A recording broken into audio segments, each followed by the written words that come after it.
Hey, welcome back to the cafe. It's great to be back with you guys. It is hump day. Happy Wednesday, everybody. September 11th, 2024. A bad day in history, but a good day to say some prayers and think about all the people that were lost so many years ago. Today, guys, we're going to be looking into some updates, some new leads in regards to the Mom Decapobot case. Also, I want to talk about a missing child, Laney Landry. I'd like to throw that out there, get some information out, and get some awareness rolling for her, so that this child can get brought home where she belongs. Once again, I want to thank you all for joining me today. Please share this out to your social media accounts. And on your way through that door, if you will, please hit the like button so we can get this up into the algorithm and everybody can see this. Other than that, it is wonderful to be here with you once again. Please make sure to hit that like button and let's get this show on the road. Here we go.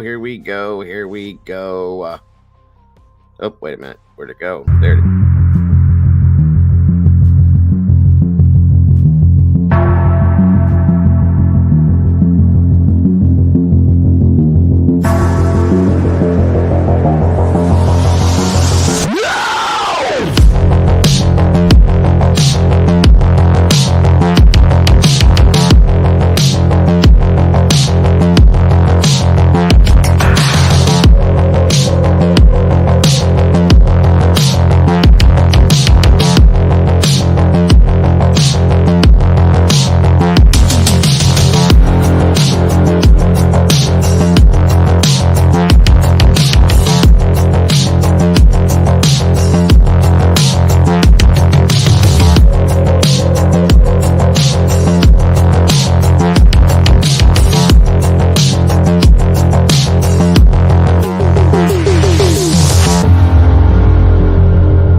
All right.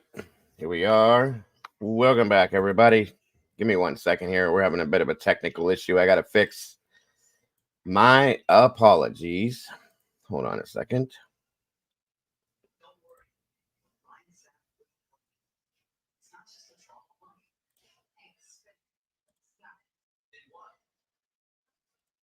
I don't understand what's going on here, but let's see if we can fix it.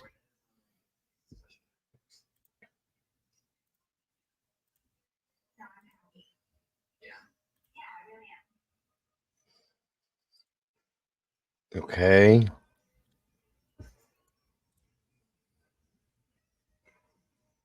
All right, guys. If anybody is in here, we'll get to what's going on here in a second. So I can fix this issue. If you're in chat, please type a 1 or a 2 or something if you can, guys. Please, and thank you, please. Hold on. Gotta figure out what's going on with YouTube here. Give me 1 minute, please. 1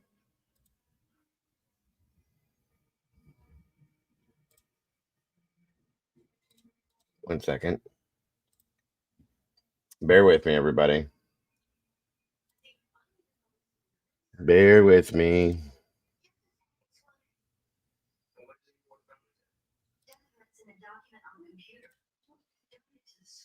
This is weird.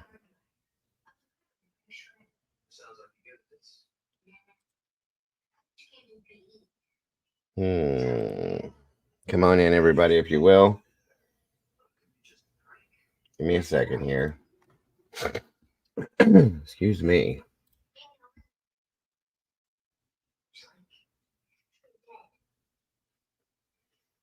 Let me see here.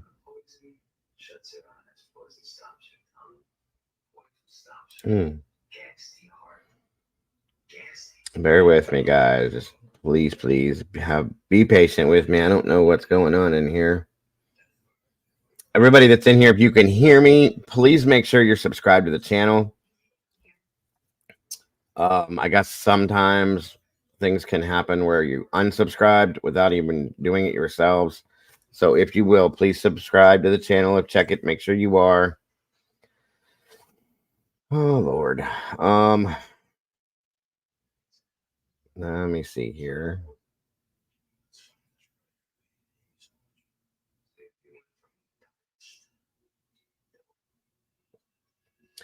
Guy, and some of you may have to go out if you're struggling in the chat, go out and come back in. Please and thank you.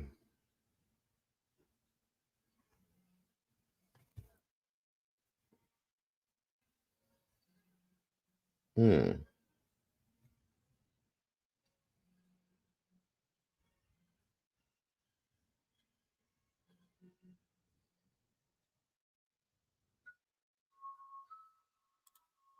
Let me see something here.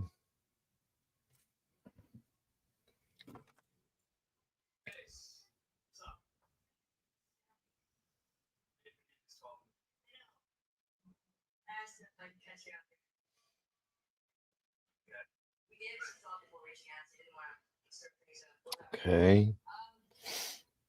Come on in, everybody. Looks like there's 29 peeps in here now. All right. Okay. Thank you, Doodle. Ice Cube. All right. Come on in, everybody. Give me just a few minutes here to get some people coming in here. Everybody was stuck for a minute. I don't know why. It's weird.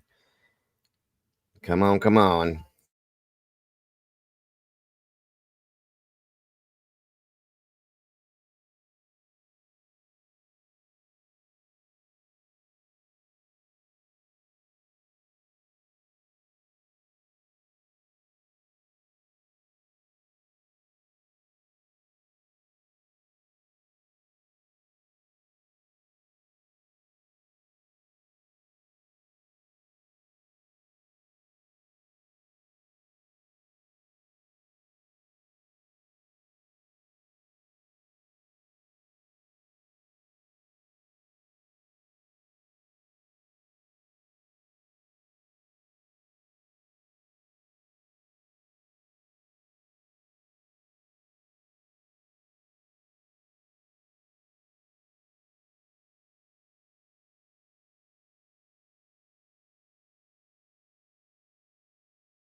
Okay, guys, if you need to back out of the chat and then come back in, just give me a few minutes here. I'm trying to make sure everything's working right.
All right, all right, all right, all right. Let's see, is it working?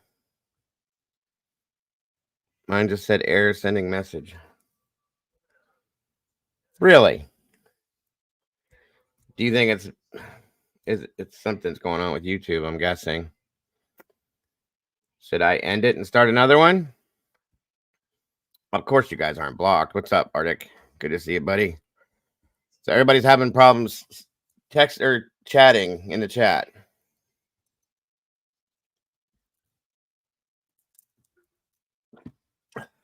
Guys, I don't know what to do. There's a fly in here again today. Damn it. Anybody? Does anybody have any ideals? Ever experienced this before?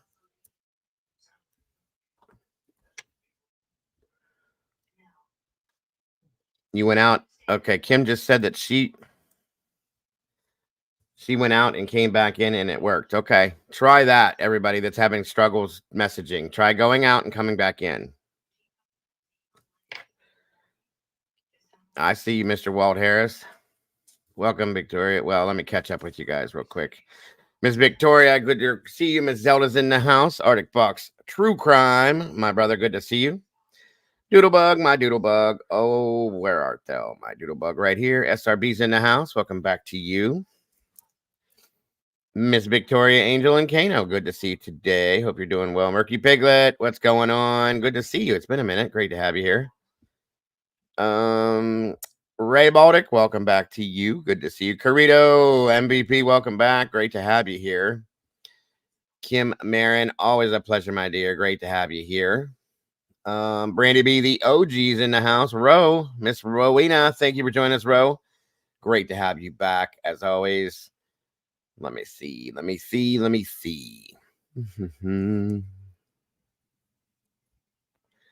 Of course, Walt Harris. Alicia, not Alicia. Alicia, or we could say Alicia. Jay's in the house. Good to have you back, Alicia. Great to see you. Let's see. Ice Cube, you can kiss my ass. Have a great day, though. Thank you for the view. Appreciate you very much. Mittens for Kittens is in the house. Thank you for joining us. Yes, guys, I'm really tired of ignorance, so I'm not being very nice to ignorant people. Sorry. I don't need to be anymore because they just don't deserve it. Brutally honest, 78's in the house. Good to have you. Miss Cassie H. Haller, Mergerd. She's in the house. Good to see you today, Cass. Great to have you here. Let's see. People, numbers are going up and down. Moni in the middle. She's in the middle of here. It's great to have you here, Moni. Good to see you. Good to have you here. Guys, please share this out if you will.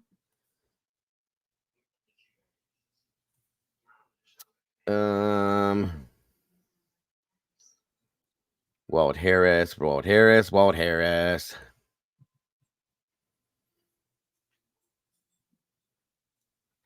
Let me see something here.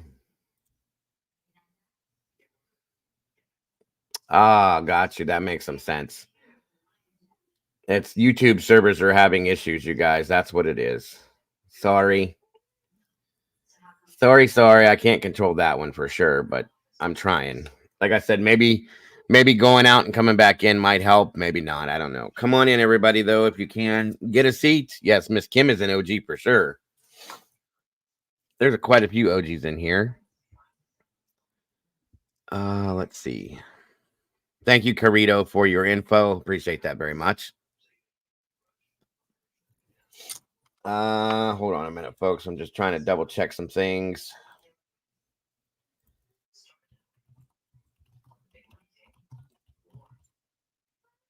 Oh, hold on. I'm sure a lot of people aren't getting their notifications then too. Let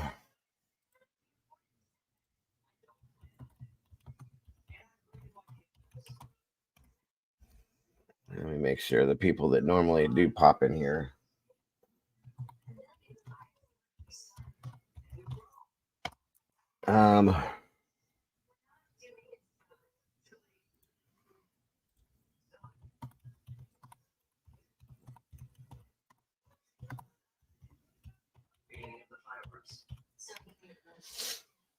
Let's see.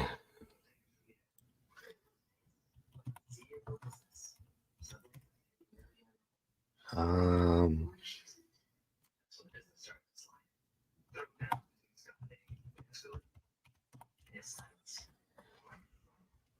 just to make sure everybody's getting those.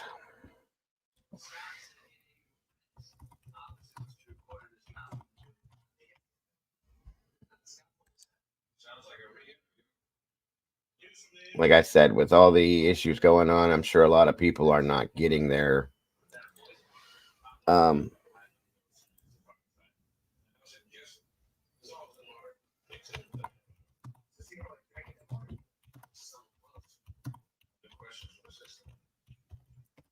notifications. So I think that's everybody. Come on in, guys. Get comfortable if you will, making sure everybody's working okay. I know, Ro. It's probably because I'm not in the algorithm anymore. Nobody likes me. So I'm not out there anymore. It is what it is. I try to put them out there, but that's why we got to try to keep getting this into that algorithm. Getting 100 likes on here will put us in the algorithm, and it'll get us back up into the algorithm where we were used to be, and that way people will get their notifications. It's a whole thing. Just saying. Leslie and Billy, welcome. Good to have you here. Well, I know you do, Miss Kim. Thank you so much for that. Brutally honest, great to see you today. Thank you for joining us. Welcome, Murky. Again, Murky says that who is using cell and who is using PCs could be that an issue. It is sometimes. That's a good point, Murky. Thank you, hon.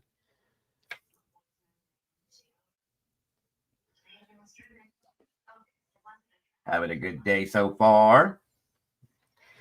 I hope you all are as well. I had good conversation with my attorney again today. Very positive stuff. Put me in a good mood. So it's great to be here. Well, it's always great to be here, but it's great to be in a good mood for a change.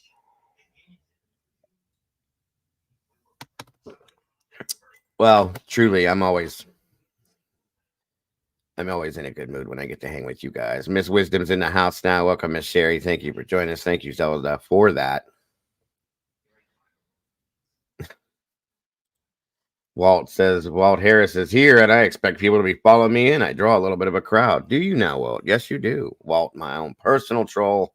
Part of the Blue Crew. Thank you to the Blue Crew for joining me today, because we all know that I wouldn't, nor shouldn't ever do this without them, because they're so amazing and they make this stuff happen. Thank you guys for being here and keeping things in order. You guys are amazing, and I appreciate each and every one of you. Let's see here. We got 30 people in here now, guys. 26 likes. We're getting there. Keep doing your thing and share this out to anybody you will, guys. We have some updates on some possible new leads in the Momta Kofflebot case. Sadly, we have another missing child out here that we need to put some info out on and bring this child home. Cheesecake. Let's have cake. Dude was always trying to have cake.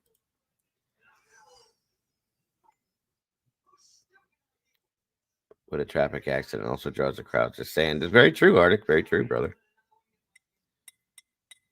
Very true, very true, very true. Oop. Let's see here. In fact, let me do this just because I will. Hold on a minute here, because it's always good to 1 second. See and hear another voice. Oops. Don't know what I'm doing anymore, you guys. I'm dropping things left and right.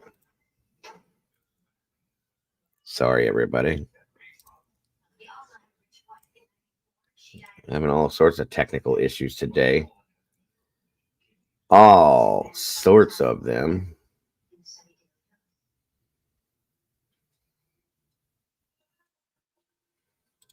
There it is.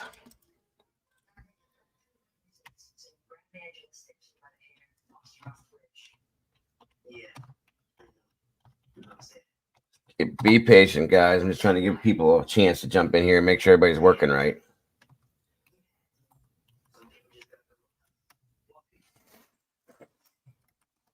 All right.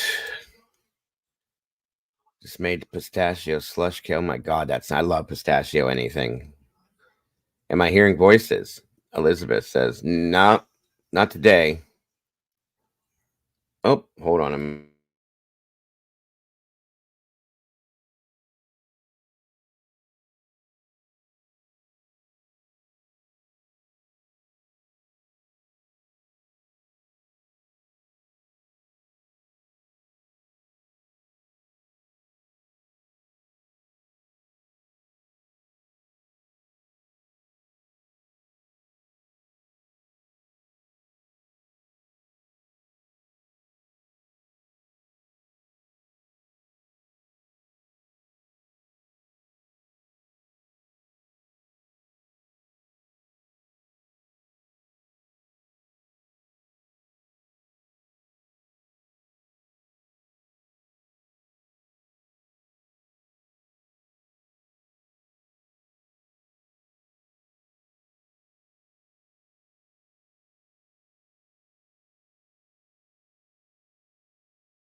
All right, all right, all right.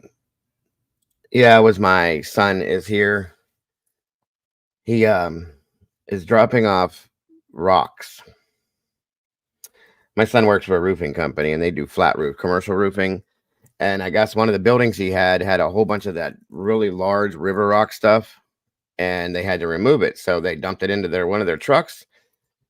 They were going to go get rid of it, but he brought it here because we're going to put it around our swimming pool, around the base of it. And it was free. What are you going to do? Excuse me. Boudin powder. I've heard that was good stuff. I don't really know what it is. Come on in, guys. 25 peeps in the house, 30 likes. Thank you to the people hanging out in the hallway there, just watching. I appreciate you guys being here as well. Please hit that like button if you could. That is so very much appreciated. Brutally says, I don't get notifications. I'm going to clean my things. I follow out. Well, thank you, Brutally. I like you too very much. Yeah, they have been too. Arctic's right. Notifications have been jacked up for a while. Half my subs aren't getting mine when I go. Yeah, same here. Most of my subs aren't. It's crazy. Crazy, crazy. Recycling is good. Yes. Yes, yes. Reuse. Captain Jenks in the house. Dago has a ghost in the house. Drinking up ZW. What's up, Cap? Good to see you, brother. Thank you for joining us today, guys. You are so very much appreciated.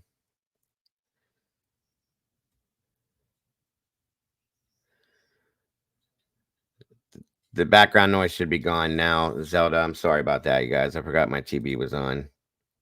CZ, what is going on? Good to see you tonight. Today, sorry. I will see you guys tonight, too, if anybody's in here for sure. So today, guys, like I said, we're going to be looking into, by the way, Arctic, if you're not busy, I sent you a link, brother. If you're interested in joining me, you're welcome to. If not, no big deal. I always enjoy your company, but either way. But again, we're going to be looking into some leads and updates that came through with the Mom to Koppelbach case. And I really want to talk about, before we get into that, missing Laney Landry first, so that we can get her info out there in the situation. So we know there's my tomboy. I see you sneaking in. It's okay. Mittens for kittens in the house. Miss Sherry says to go into your channel and hit settings, then notifications, turn on all subscribed. It works. Thank you, Sherry. This lady here, the first name, Wisdom Speaks, it really matches because she got a lot of wisdom there. No worries, brother. I appreciate you being here either way. Thank you. I hope mom's okay. And I hope the appointment goes well. Guys, if we could do, I want to throw out there real quick before we get into anything else. I got a couple things I'm going to do before we get into what we're doing. Mostly, one of my moderators, part of my Blue Crew, part of our family here. I want everybody, if you can, to keep her in your thoughts and say some prayers. Her husband and her are going through some very serious health issues right now. Her husband mostly. He's really in a bad situation right now, and I would really appreciate it if the community together would be able to just say a little prayer for Molly and her husband. It's not a good situation, and it would mean a lot to me as it would her and the rest of the community if we could all keep them in our thoughts and prayers right now, please. Um, that would mean a lot to me, guys, and it's not a good situation. It's very scary for her, and it would be really grateful. I would be really grateful if everybody could do that. And if you're not a praying person, just keep her in your thoughts, please, her and her husband. That means the world to me, please.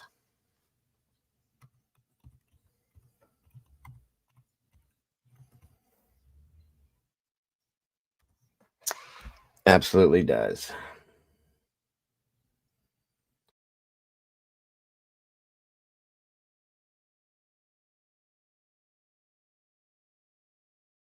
Now, I try to do this every year.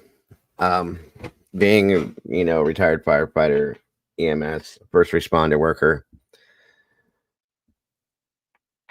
23 years ago, we lost a lot of brothers and sisters, and a lot of people lost a lot of their loved ones. Okay.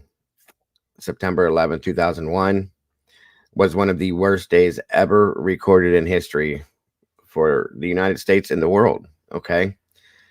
Very sad, horrific things happened on that day to a lot of people.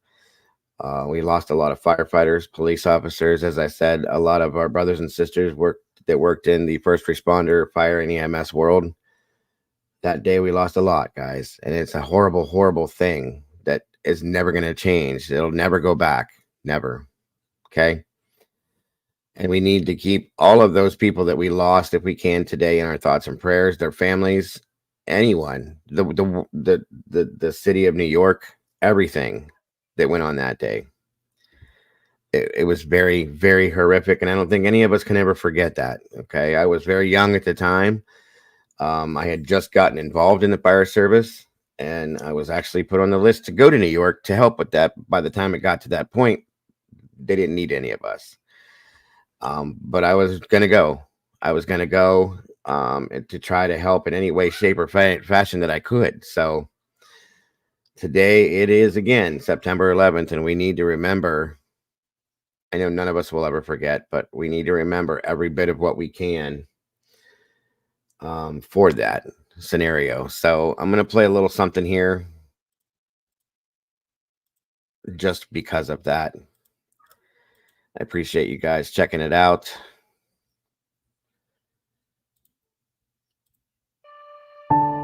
During the terrorist attack, and those lives in the effort to rescue victims. May we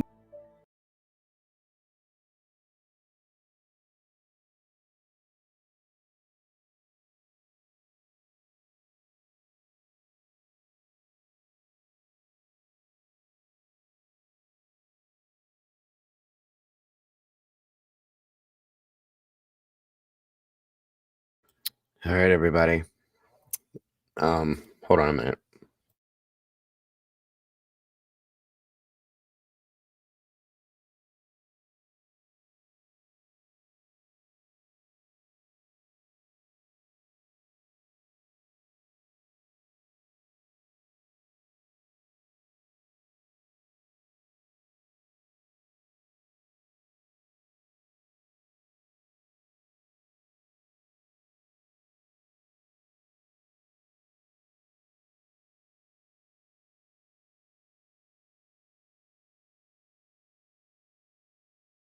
This is a memorial ceremony that they had today um, at the World Trade Center site in New York. Um, this is a very important day for me. Always has been, and it's just one of those things that a lot of us that were in this field line of work, it broke a lot of us, and it just really, to see the bravery that has happened and to know that the last bell was rung for many is a hard thing to deal with sometimes. So I try to memorialize it as much as I can. and make sure that it's seen and heard any way that I can as well on a regular basis. So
I promise we will get to what we're covering today. This is just very important to me.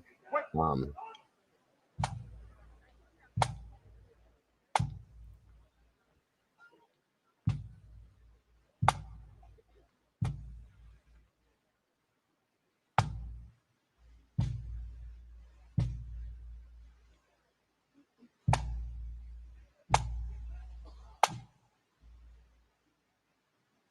Welcome, Groot.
that so proudly we held at the twilight's last gleaming, whose broad stripes and bright stars through the perilous fight o'er the ramparts we watched were so gallantly streaming, and the rockets' red glare, the bombs bursting in air, gave proof through the night that our flag was still there. Oh, say does that star-spangled banner yet wave o'er the land of the free and the home of the brave?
Right, quick, march.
Gordon M. Amoth Jr., Edmiro Abad, Marie Rosabad, Andrew Anthony Abate, Vincent Paul Abate, Lawrence Christopher Abel, Alana Abraham, William F. Abrahamson, Richard Anthony Acito, Heinrich Bernard Ackerman, Paul Aquaviva, Christian Adams, Donald Leroy Adams, Patrick Adams, Shannon Lewis Adams, Stephen George Adams, Ignatius Udo Adanga, Christy A. Adama, Terrence Edward Adderley Jr., Sophia B. Ado, Lee Adler, Daniel Thomas Apolito, Emmanuel Akwasi Afuakwa, Alok Argawal, Mukal Kumar Agawala, Joseph Agnello, David Scott Agnes, Joao Alberto de Fonseca Aguiar Jr., Brian G. Ahern, Jeremiah Joseph Ahern, Joanne Marie Aladiotis, Shabir Ahmed, Terrence Andre Aiken, Godwin O. Ahala, Trudy M. Alagero, Andrew Alamino, Margaret Ann Alario, Gary M. Albero, John Leslie Albert, Peter Craig Alderman, and my cousin, New York firefighter Steve Belson from Rockaway Beach, Queens. Steve was known as Mr. Ladder 24 at Engine 1 on West 31st Street near Madison Square Garden, right here in Manhattan. He was last heard from on the 44th floor while climbing up the South Tower and will be a hero among so many on that day. I want to say, though, quickly that each one of us who follow us in the readings of the names, as well as each person watching, no matter where you are or the language you speak, has the power to affect the world for good. Never forget the evil terrorist organizations that brought these towers down, and my killing almost 3,000 innocent lives, including those at the Pentagon and on the 4 hijacked planes. And to all of those out there who still do not know history, please learn about the groups and the nations that continue to support global terror, including all those who still chant death to America. Enough already.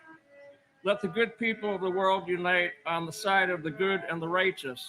And may God bless the United States of America, land of the free and home of the brave. and my cousin and godfather, Ryan Daniel Fitzgerald. Every day I wear your initials on my shoulder. I'm reminded of your profound impact on my life. Your memory lives on in our hearts, and your family misses you deeply. The love we have for you will endure across generations. We will never forget you or anyone who tragically lost their lives that day. God bless our military, our first responders, the FDNY, Engine 298, the NYPD, and God bless New York City. But most of all, God bless America.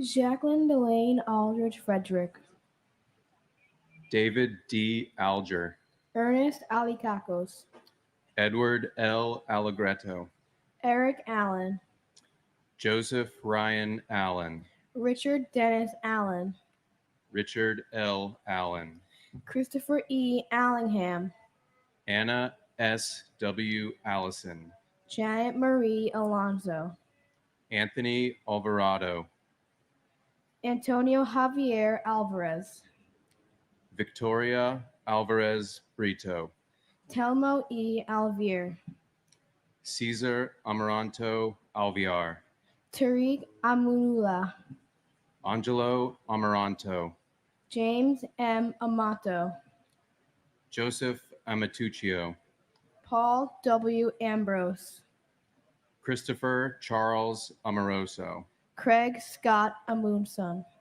Kazuhiro Anai, Callisto Anaya Jr., Joseph P. Enchundia, Kermit Charles Anderson, Yvette Constance Anderson, John Jack Andriacchio, Michael Rourke Andrews, Jean Ann Andrucki, Sue Nia Ang, Joseph Angelini Sr., Joseph John Angelini Jr., David Lawrence Angel, Mary Lynn Edwards Angel, Laura Angeletta, Doreen J. Angrasani, Lorraine Antigua, Seima David Aoyama, and my grandfather, Edward Joseph Papa.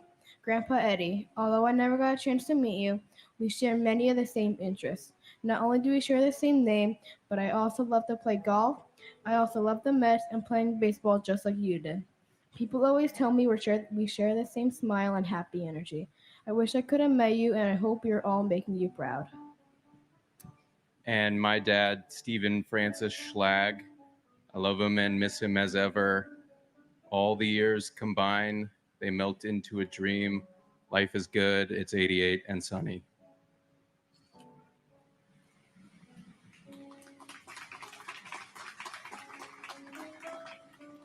Peter Paul Apollo, Faustino Apostle Jr., Frank Thomas Aquilino, Patrick Michael Araños, David Gregory Arche, Michael George Archinsky, Louis Arena, Barbara Jean Aristide, Adam P. Arias, Michael J.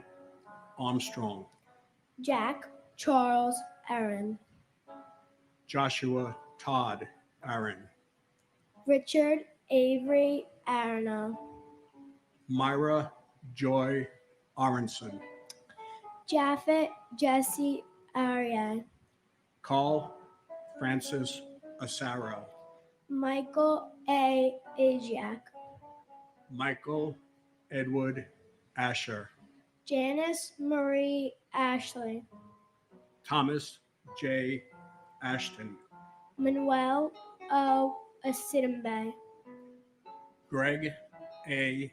Atlas, Gerald Thomas Atwood, James Otterfred, Louis F. Aversano Jr., Ezra Avilias, Sandy Ayala, Arlene T.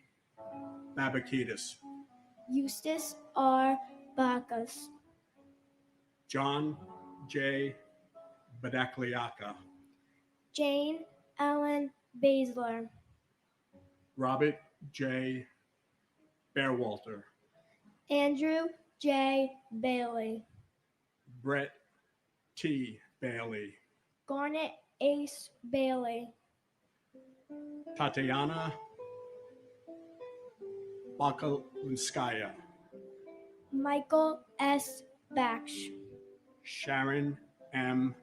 Balcom, Michael Andrew Bain, Catherine Bantis, and my uncle, firefighter Jimmy Riches. Uncle Jimmy, we talk about you all the time and how you sound so amazing.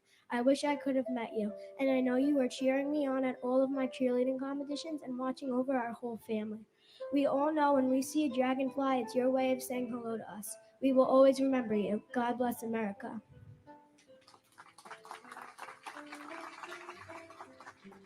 and with endless love, appreciation, and admiration, my brother, FDNY Captain William O'Keefe.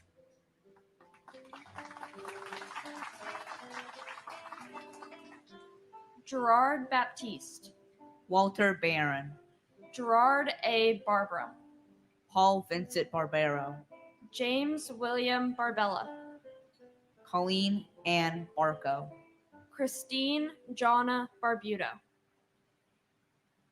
Victor Daniel Barbosa, David Michael Barkway, Firefighter Matthew Barnes, Melissa Rose Barnes, Sheila Patricia Barnes, Evan J. Barron, Renee Barrett Arjun, Arthur Thaddeus Berry, Diane G. Berry, Maurice Vincent Berry, Scott D. Bart, Carlton W. Bartels, Guy Barbsey, Ina B. Basina, Alyssa Christine Burton Bosmajan, Kenneth William Besnicki, Lieutenant Firefighter Stephen Joseph Bates, Paul James Taglia, W. David Bauer, Ivan Luis Carpio Bautista, Marlene Capito Bautista, Mark Lawrence Bavis,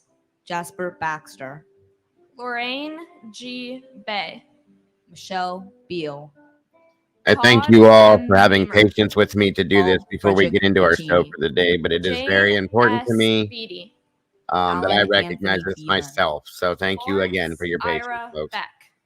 Minette Marie Beckles. Carl John Bedigian. Michael Ernest Beekman. And my grandfather, Carl W. Tepe. I hear many stories about him every day. Some make me laugh and some make me cry, but every story inspires me. Although I was never fortunate enough to meet my grandfather, he is my hero. I see parts of him in my everyday life, such as the color red, his favorite color, and I see him within my family. He is within my mom, my uncle, and my grandma, within my sister and little cousins, and I know there are parts of him within me, and I know that he is with me and my family in every step that we take. And my grandfather, firefighter Alan Tarasarich. I would like to take this time to thank everyone who really keeps their word to never forget, so they are not forgotten. All the stories I hear about my grandfather, I've learned that he would do the same if he didn't die that day. The family misses and loves you.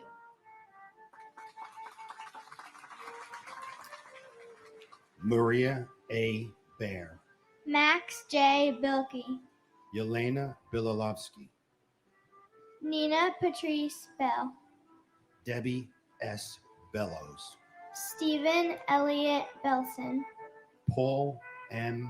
Benedetti, Denise Lenore Benedetto, Brian Craig Bennett, Eric L. Bennett, Oliver Bennett, Margaret L. Benson, Dominic J. Berardi, James Patrick Berger, Stephen Howard Berger, John P. Bergen, Alvin Birdsong, Daniel David Bergstein, Graham Andrew Berkeley, Michael J. Berkeley, Donna M. Bernardt, David W. Bernard, William H. Bernstein, David M. Beret, David Shelby Berry, Joseph John Berry, William Reed Bethke, Yanene Beatru, Timothy D. Betterly, Carolyn Mayer Bug, Edward Frank Baye, Paul Michael Bear, Anil Pahalram Belvrani, Bella J. Buchan, Shimi D. Bigliason, Peter Alexander Bielfeld, William G. Bigart, Brian Eugene Belcher, Mark Bingham, Carl Vincent Beanie, and my brother, Joseph Michael Giacconi. 23 years is like 23 seconds. On September 11th, my brother disappeared.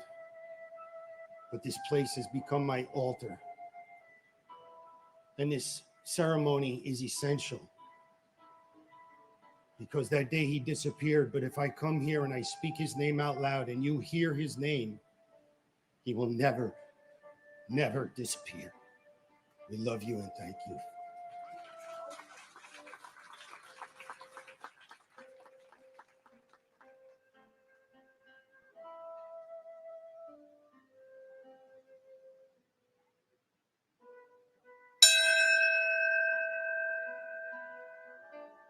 and my great.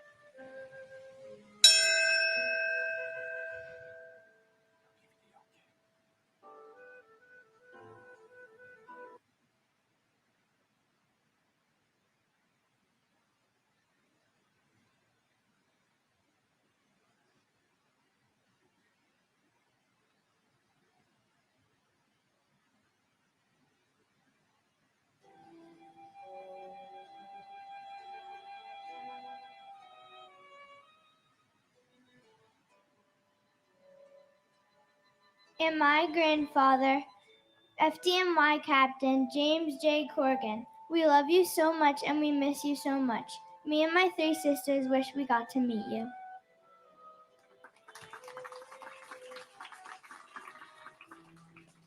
Gary Eugene Bird, Joshua David Birnbaum, George John Bishop, Chris Romeo Bishundat, Jeffrey Donald Bittner, Albert Belayla Blackman Jr., Christopher Joseph Blackwell, Carrie Rosetta Blackburn, Susan Leigh Blair, Harry Blanding Jr., Janice Lee Blaney, Craig Michael Blass, Rita Blau, Richard Middleton Blood Jr., Michael Andrew Bacardi, John Paul Bocci, Michael L. Bocchino, Susan N. Bocchino, Dira Francis Bodley, Bruce Douglas Bone, Mary Catherine Murphy Bofa,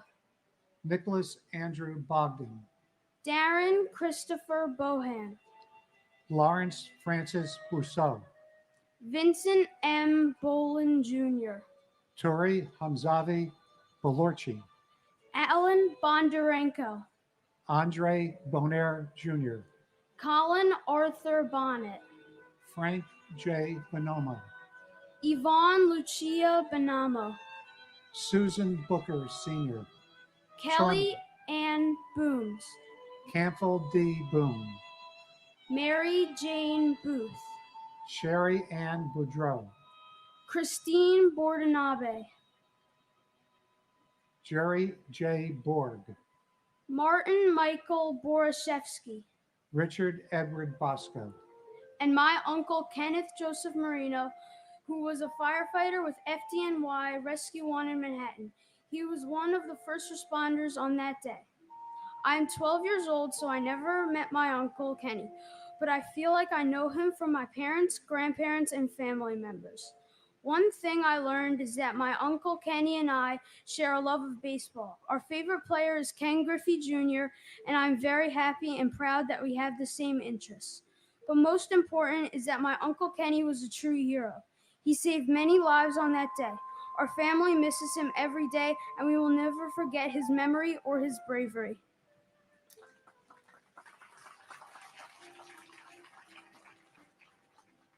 my cousin Matthew Carmen Solito. Matthew, neither you nor the thousands who perished on 9/11 will ever be forgotten. What is being forgotten is the 9/11 experienced by every other American. I ask you today to speak to your children and your grandchildren who weren't born on 9/11.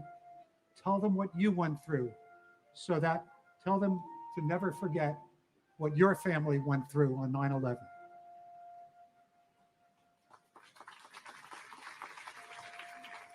Klaus Botha, Carol Marie Bouchard, J. Howard Bolton, Francisco Eligio Boudier, Thomas Harold Bowden Jr., Donna M.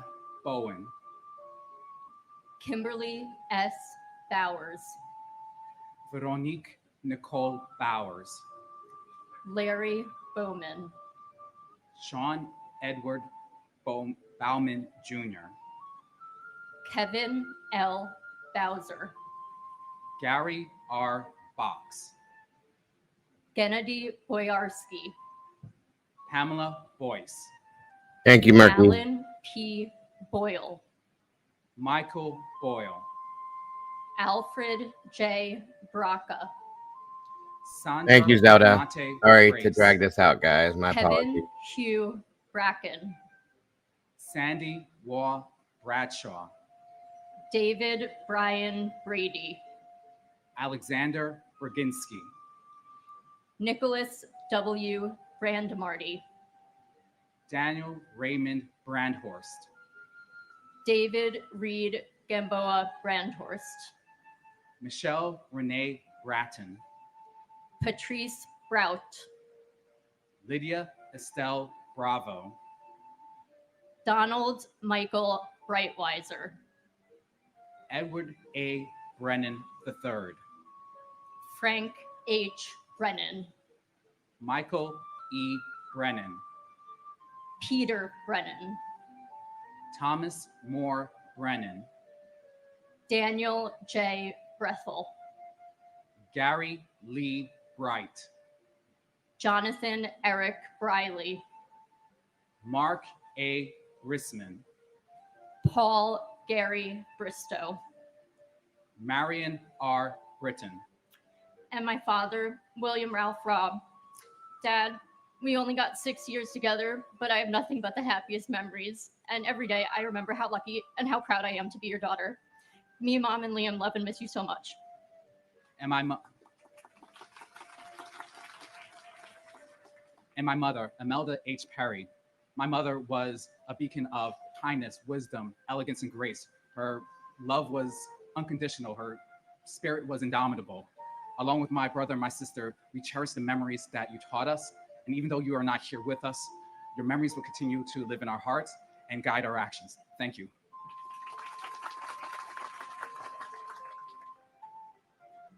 Mark Francis Broderick. Herman Charles Brockhammer. Keith A. Broomfield. Bernard C. Brown II. Janice J. Louis Brown. Lloyd Stanford Brown. Patrick John Brown. Bettina B. Brown Radburn. Mark Bruce. Richard George Bruhert. Andrew Brunn. Vincent Edward Brunton. Ronald Buca. Brandon J. Buchanan. Greg J. Buck. Dennis Buckley. John Edward Boluga Jr. Patrick Joseph Boos. Christopher L. Burford. Stephen Bruce Bunin. Thomas Daniel Burke. Matthew J. Burke. Charles F. Burlingame III. William Francis Burke Jr. Donald J. Burns. Thomas E. Burnett Jr. Keith James Burns. Kathleen Ann Burns. Irina Butzlow. John Patrick Burnside. Thomas M. Butler. Milton G. Bustillo.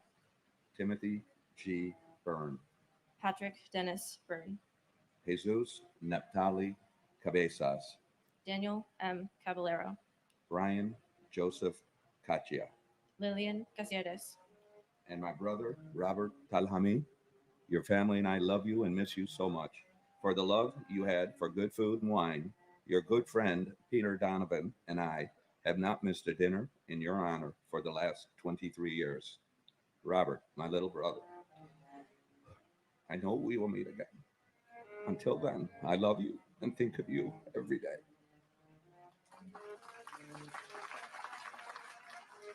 And my uncle, James Brian Riley. We love you and miss you so much, Uncle Jimmy. Even though I've never met you, I've heard so many stories about you to the point where it feels like I've known you for my whole life. You're a role model to me, and your kindness inspires me and the rest of our family to be the best people that we can be. Richard Michael Caggiano. Cecile Morella Galuca. John Brett Cahill. Michael John Cahill. Scott Walter Cahill. Thomas Joseph Cahill. George C. Kane. Salvatore B. Calbaro. Joseph M. Calandrello. Philip V. Cagalano. Edward Calderon. Jose O. Calderon Olmeda. Kenneth Marcus Caldwell. Dominic E. Cali. Felix Bobby Calixte. Francis Joseph Callahan. Liam Callahan. Suzanne M. Cali. Gino Luigi Calvi. Rocco Kamaj. Michael F. Camarata. David O.T. Campbell. Jeffrey Thomas Campbell. Robert Arthur Campbell. Sandra Patricio Campbell. Sean Thomas Canavan. John A. Candela. Vincent A. Canalanzos. Stephen J. Cangelosi. Lisa Bella Canava. Brian Canizaro. Michael R. Canty. Luis Anthony Caparisi. Jonathan Neff Capello. James Christopher Carpes. Richard Michael Caproni. Jose Manuel Cardona. Dennis M. I did, Michael. I was on the list to go. A lot of us were. But by the time they got to our area, they didn't need any more. But we were going to go. So, yeah. May your soul and all departed souls keep resting in peace. And it's my prayer that this wicked act called terrorism will never occur again in the United States. God bless America. And my father, Lieutenant Kenneth John Field Sr. Dad, we miss you, including your wife Patty, your children, Aaron, Danny, Kenny, and your grandchildren, Kendall, Kyle, and Callie Mae. I just want to be honored to be here and to wear your badge number as a police officer, and my brother as well, wearing your badge number as a fire department. God bless all the 9/11 families. Thank you. David G. Carlone, Rosemary C. Carlson, Mark Stephen Carney, Joyce Ann Carpenetto, Jeremy Kaz Carrington, Michael T. Carroll, Peter J. Carroll, James Joseph Carson Jr., Christopher Mikhail Carcinogen, Angeline C. Carter, James Marcel Cartier, Sharon Ann Carver, Vivian Casaldic, John Francis Casaza, Paul Reagan Passio, Neely Ann Heffernan Casey, William Joseph Cashman, Thomas Anthony Casoria, William Otto Casper, Alejandro Castaño, Arcelio Castillo, Leonard M. Castriano, Jose Ramon Castro, William E. Coswell, Richard G. Catarelli, Christopher Sean Caton, Robert John Caulfield, Mary Teresa Caulfield, Judson Cavalier, Michael Joseph Cawley, Jason David Kane, Juan Armando Ceballos, Marcia G. Cecil Carter, Jason Michael Cephalou, Thomas Joseph Cecil, Anna Mercedes Centeno, Joni Sesta, John J. Chada, Jeffrey Mark Chernoff, Swarna Chalasani, and my cousin Gary M. Albero. Even though it's been 23 years, we hold your memory strong. Your love of family, meatballs, and of course the Yankees. We miss you every day and hope you're having a blast up there with Dad and Grandma and the rest of the family. And of course, God bless America. and my sister Catherine McGarry Nowak. We miss you a lot. William A. Chalkoff, Eli Chalua, Charles Lawrence Chan, Mandy Chang, Rosa Maria Chapa, Mark Lawrence Charette, David M. Charlebois, Gregorio Manuel Chavez, Pedro Francisco Checo, Douglas Macmillan Cherry, Stephen Patrick Cherry, Vernon Paul Cherry, Nestor Julio Chevalier, Swede Joseph Chevalier, Alexander H. Chiang, Dorothy J. Chicharo, Luis Alfonso Chimbo, Robert Chin, Eddie Wing Wei Ching, Nicholas Paul Chofalo, John G. Chiporo, Peter A. Chicharillo, Catherine Ellis Cheers, Kyung Hee Casey Cho, Abul K. Chowdhury, Mohammed Salahuddin Chowdhury, Kirsten Lael Christoph, Pamela Chu, Stephen Paul Chupnick, Wei Ching Chung, Christopher Chiafardini, Alex F. Ciccone, Francis Ann Salente, Elaine Cielo, Edna Cintrone, Nestor Andre Cintron III, Robert D. Siri Sr., Juan Pablo Cisneros, Benjamin Keith Clark, Eugene Clark, and my father, FDNY Battalion Chief Oreo Joseph Palmer. A month from today, I'm getting married, and I'll be saving a seat for you and for Mom. Dana, Keith, and I are so proud to be your children.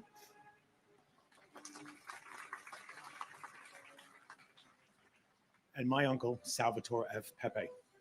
Sal, the entire family misses you. I hope you see how well your son, little Sal, has turned out. Kathy has done an amazing job. We miss you. We'd love to have you around. We know and that you're looking out for us. So thank you for being our guardian angel.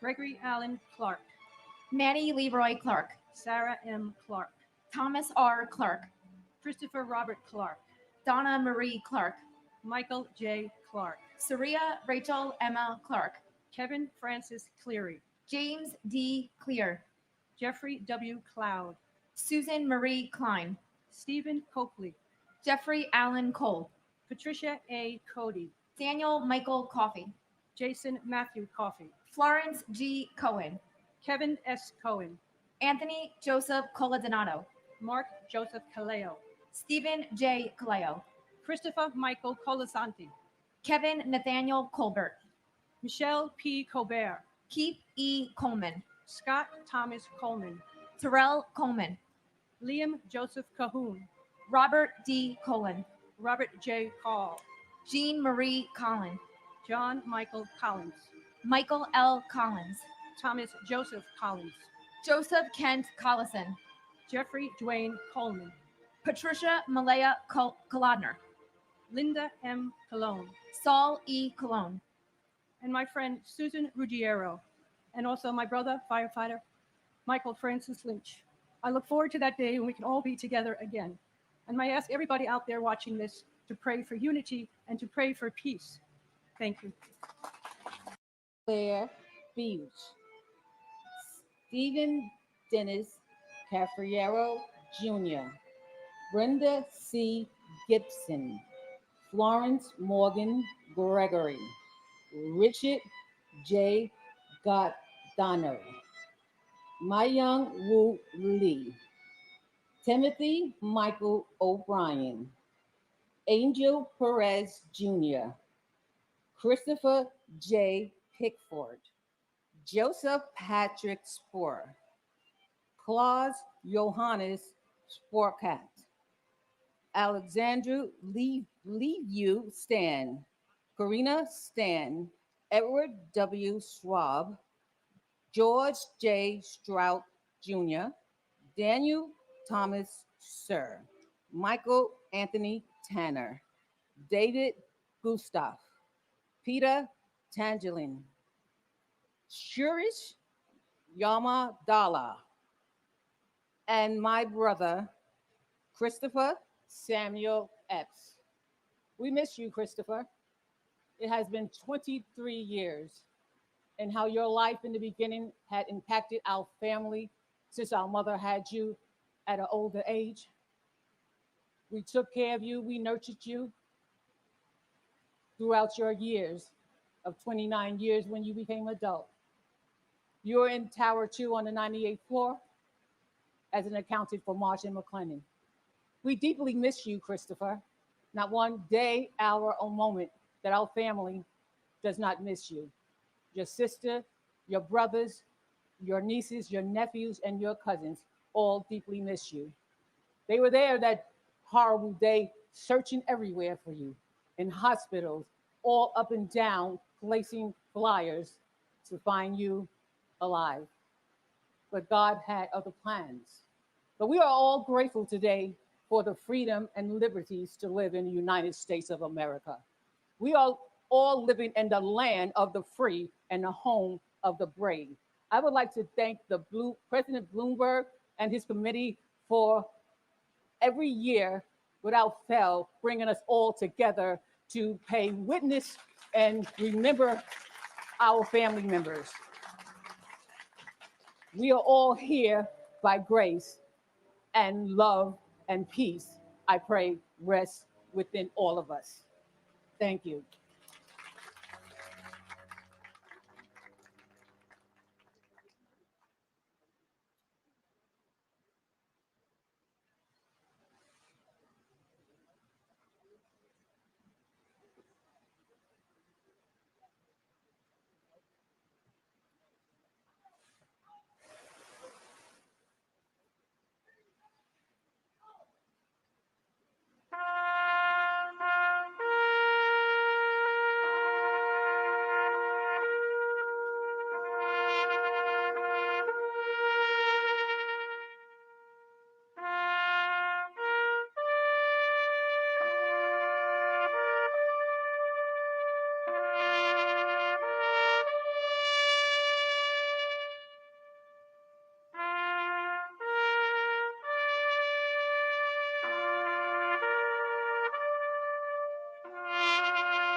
All right, guys. I'm gonna do a real quick ending to this. I'm going to ring the last bell for the first responders that we lost that day in support, and we will move forward.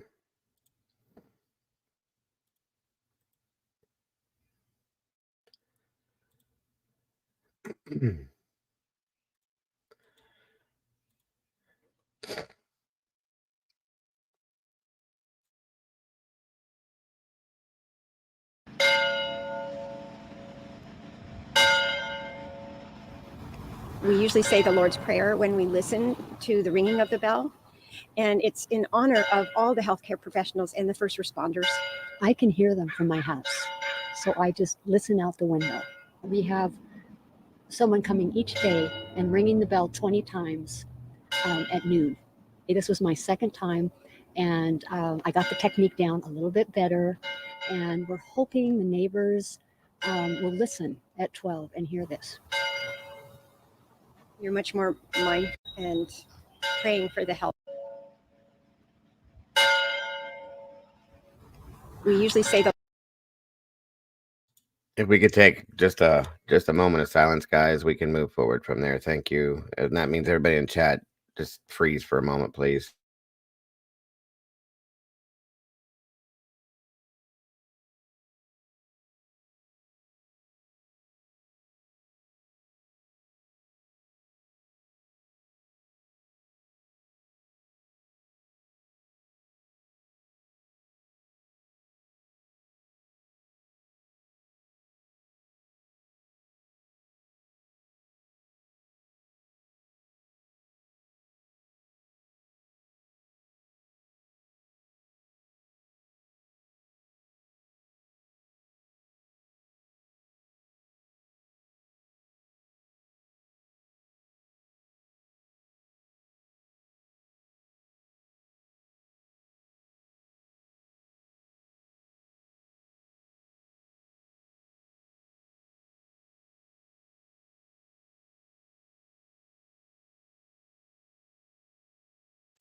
All right, thank you guys. I appreciate your patience. I saw some people left. I'm sorry. It's just something I need to do for myself. So again, thank you everybody for your patience. Moving forward.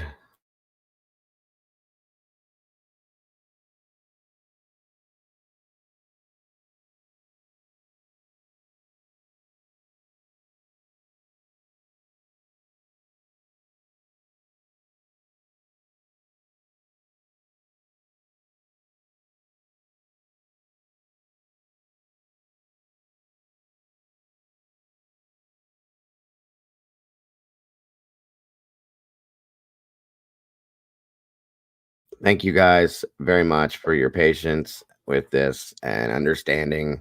Um,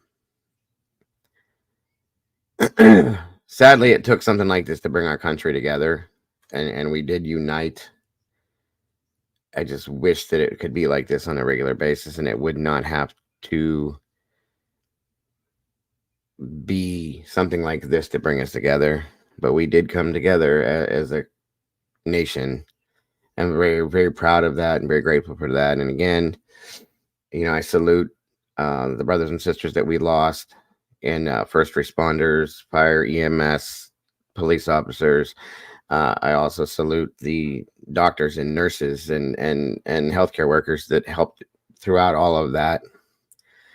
And I'm very grateful for the people that stand for this country on a daily basis. I appreciate every single one of them. So thank you again. Moving forward. I have seen that, Carito, yes. So again, I'm sorry for those that I ran out of here. I didn't mean to bore anybody or anything like that. I promised I was going to get to this, what we're going to cover, but that was important to me to do that. So thank you for those of you that understood. Again, like I said, I was bringing some updates and some possible new leads in Mamta Kapabat's case. We're going to cover that real quick. But right before we do that, we have another missing child. She goes by the name of Laney Landry, guys. And I kind of wanted to bring her up here, show a little bit of that info real quick so that we can get her out there. Where's it at? Give me a second here, everybody. I'm sorry. One moment. My apologies. That other stuff got me a little sideways, so I'm sorry about that. Where are you at, Laney? Excuse me.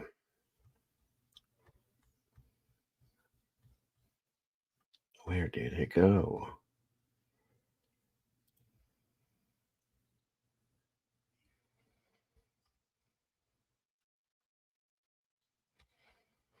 I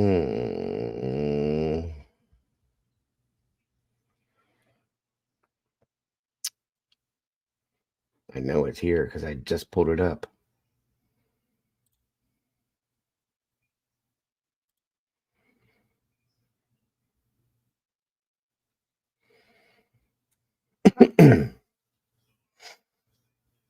Where you at, Laney?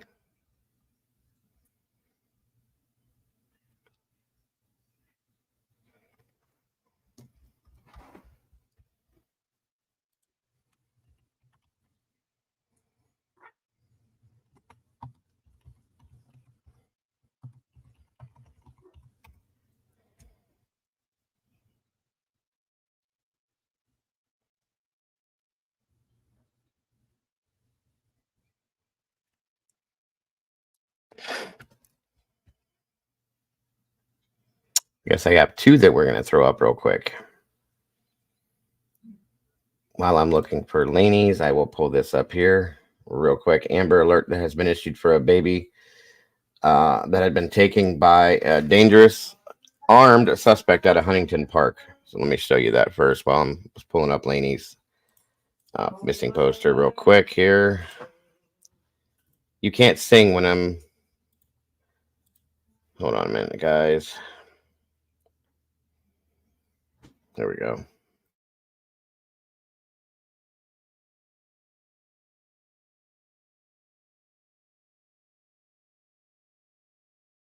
Welcome, Ganja Girl. Good to see you.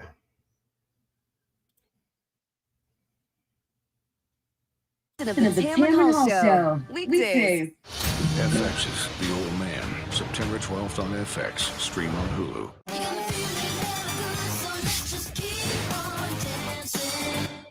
TV's #1 entertainment talk show has everyone talking.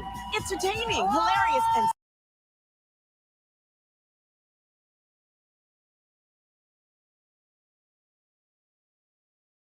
Welcome, Mark and Betty. Welcome, Miss Paula. Come on. With all these damn commercials and stuff, you guys. It's crazy. Come on.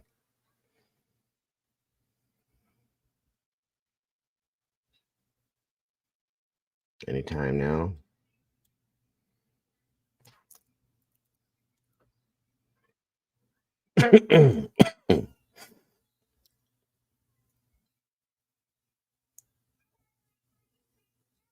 What is this doing?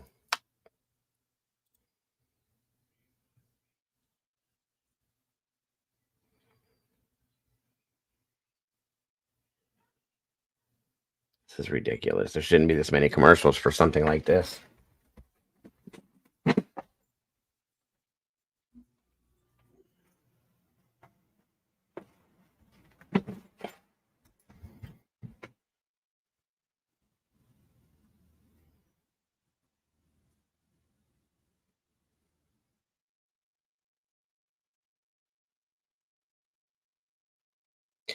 All right, I'm just going to read it then. Okay, so we have Huntington Park, California. Amber alert was issued Wednesday morning after a 9-month-old boy was abducted by an armed and dangerous suspect, the Huntington Park police said. Jaden Avelos was taken by 18-year-old David Avelos. According to the alert issued by the California Highway Patrol, the relationship between the child and suspect was unclear. They have the same last name, so there's something there. There's the baby right there. It says 9 months old. Height is 2 foot, 20 pounds, blonde hair, brown eyes. David Avelos is 18. That's him right here. 6'2", 230 pounds, brown hair, brown eyes, clothing unknown.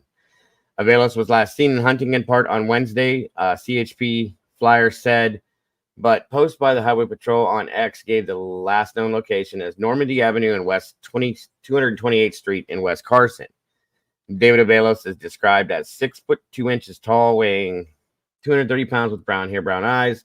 The missing infant is 2 feet tall, weighing 20 pounds with blonde hair and brown eyes. A red 2017 Lexus sedan is being sought in connection with the abduction. According to the alert, the car is described as an IS 200T with California license plate number 9DZ693. Anyone who sees the victim or suspect is asked to call 911. So there is that. They're not giving the news thing, so we need to be on the lookout for this one as well. There's a better picture. There's the vehicle there, and there is the plate number. It's been activated by California Highway Patrol on behalf of the Huntington Park Police Department. If seen, please call 911. Do not try to approach, so on and so forth. I'm not sure, Alicia. They're saying that they don't know what the relation is between the victim and the suspect. They have the same name. It looks like he very well could be the father, probably. That's my opinion. Such a sweet little looking guy. He's so cute. Hope to God that this works itself out quickly and it's just a misunderstanding possibly, and this baby is brought back soon and this whole situation's dealt with. So again, there's that one there. Please make sure. KT, what it do? Yes, you can. Absolutely, KT. Please do. Please do, like right now. Absolutely, sir.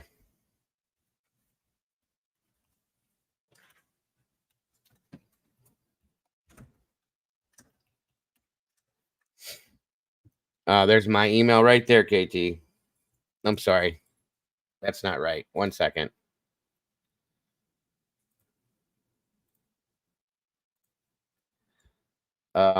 Yeah, right now it's fine, KT.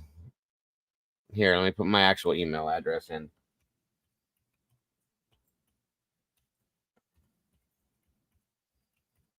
There it is. Let me see, Ganja. Sorry.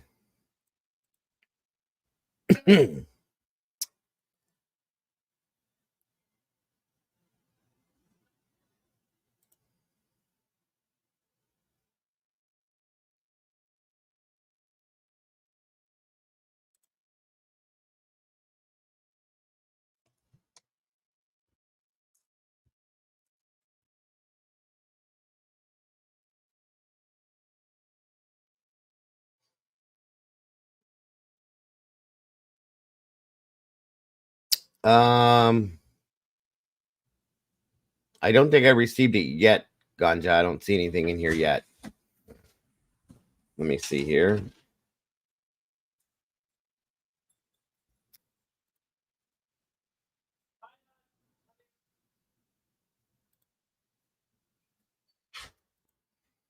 Nothing yet. Nothing yet. Okay, good stuff, KT. Go ahead and send it right now if you need to. Please do. All right, now let me move this here. Pull up this other one real quick.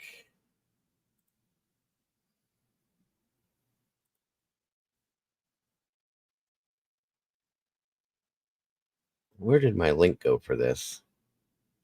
I hate when these things disappear.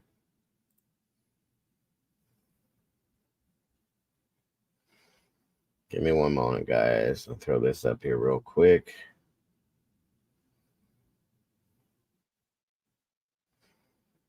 We did get some good news as well. I don't know if you guys are familiar with me covering the stuff in Ohio with all the missing children we've had.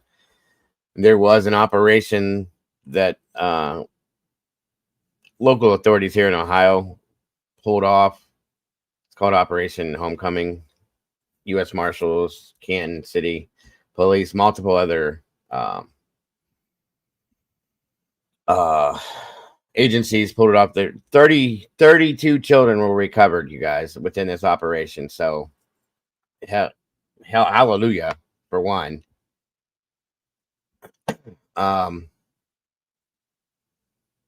And two, I feel like there's more to come. Just saying. So there is that. at the end of the show, I'll show you guys a little bit about it. Where did this, unless she was found, but I don't think she was. Where did it go? Where did it go?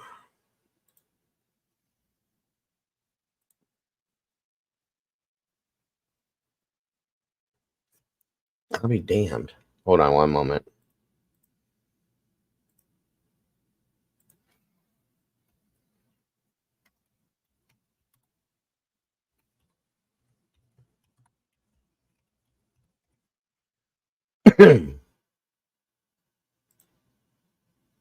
Oh, okay, that's why it's gone now. She was located. Okay. Laney Landry, Amber Alert was listed before. She has been found. Thank Jesus. Thank the Lord. Okay, good. That would be why I couldn't find the thing again. They must have pulled it down. So this was what we were looking at here. I was going to be sharing that with you. Amber Alert for Laney Landry, safely located. Idaho State Police. This is out of Twin Falls. 4-year-old Laney Landry is missing after going on an artifact hunt with Rand Gruber. Gruber took Landry to the artifact hunt in the area of Bachman Grade, Owyhee County, after an argument about taking the child, and was told he would return her at 7:30 on September 8th. Gruber has no custodial rights. Laney Landry's mother nor law enforcement has been able to locate them. Gruber was last seen in a white 2010 Ford Escape with Idaho plate number there. He's 55, 5'9", 200 pounds with brown hair, green eyes. If you have any information, well, we know now. He has been returned, or she has been returned, and I'm sure somebody's in some trouble tonight. Welcome, Miss Nina. Good to have you here, dear. So we will say thank you and amen. Little Miss Laney was found. She's home safe and everything's good. That's one less that we have to worry about, guys. Absolutely. And let's see here. All right, give me a minute, folks. I'm going to cover these. These are very important things that need to be looked at as soon as we can, especially because time is usually of an essence with these. Let me see here.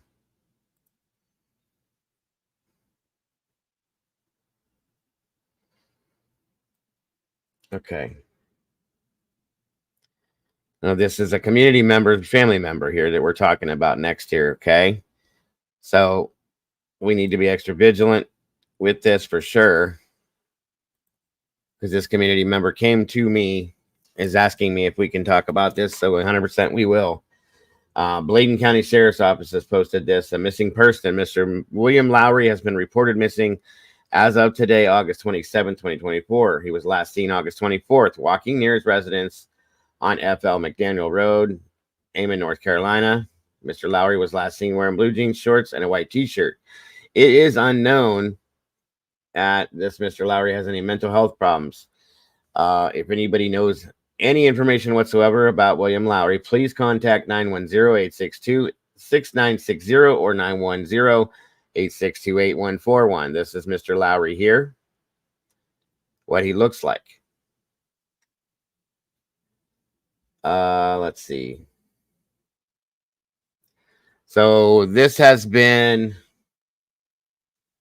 since August 24th, KT. Welcome, Chopper. Good to have you here.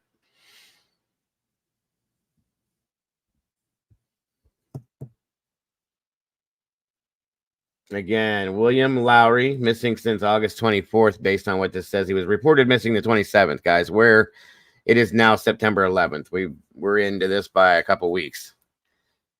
No, come on. I was actually going to ask if you'd be interested in doing that, KT. That way we can have a little bit of a backstory on this and we can know what to talk about, look for, and put out there. There's a link right there. If you want to jump up here, come backstage, show me your face real quick backstage, and I'll bring you up here. No worries. You don't have to leave your camera on once you get up here.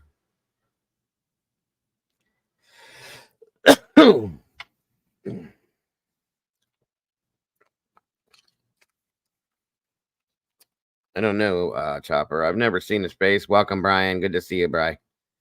Thank you. Thank you for joining us today, Brian.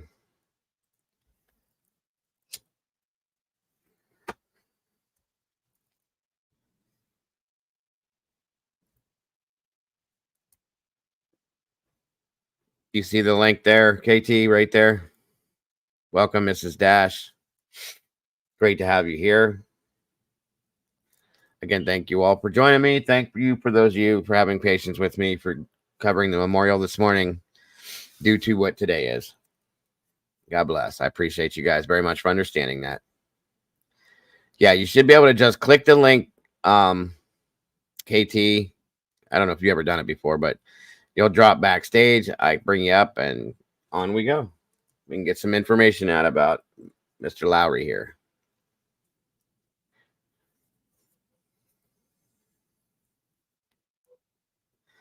Welcome, Callie. This is our community member KT's grandfather that's gone missing, Callie,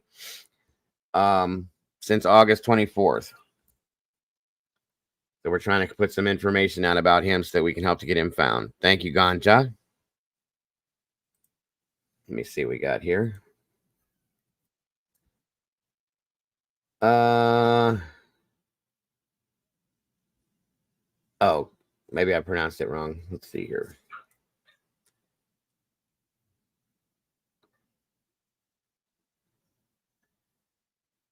Okay.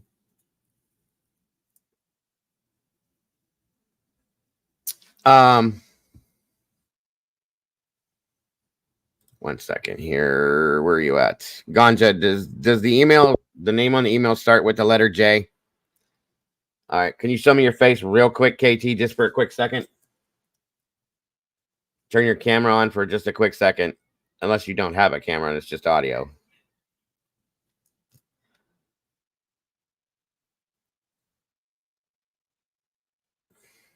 Okay. Thank you, Ganja. I got your email then, dear. I will check that out here in just once we get through this.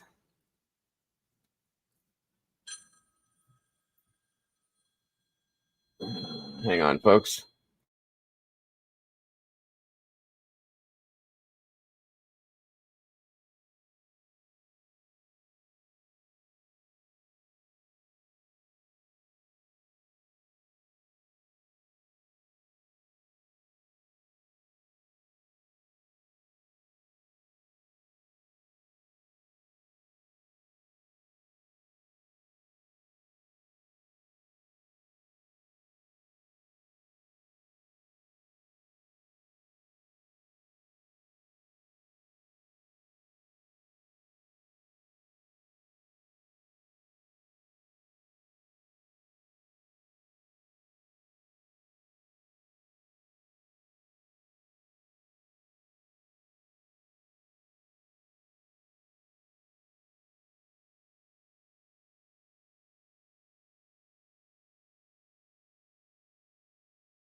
One second, KT. I'm trying to make this work here real quick. Property manager, but this also says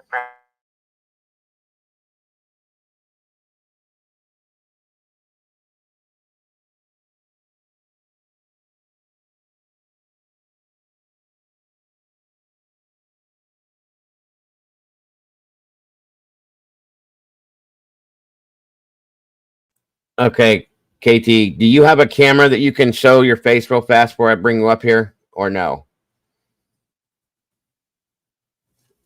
There we go. Okay, you can turn it off, hon. You're fine.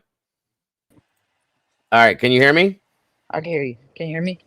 Yes, absolutely. Welcome, by the way. What it do? What it do? What it do? I love it. Love it. Okay. All right. Well, first of all, thank you. I appreciate you for doing this. Oh, absolutely. You know better than Yeah. that. So basically, the 27th is when he was reported missing by his neighbor. He lives in a very, very rural country part of North Carolina. There's no service, none of that. If anyone's familiar with North Carolina, I'm not. I'm not from North Carolina, so um, a lot of things that are coming out happening are really not making sense to me. So basically, he's 81 years old. He lives alone, no cognitive or mental issues.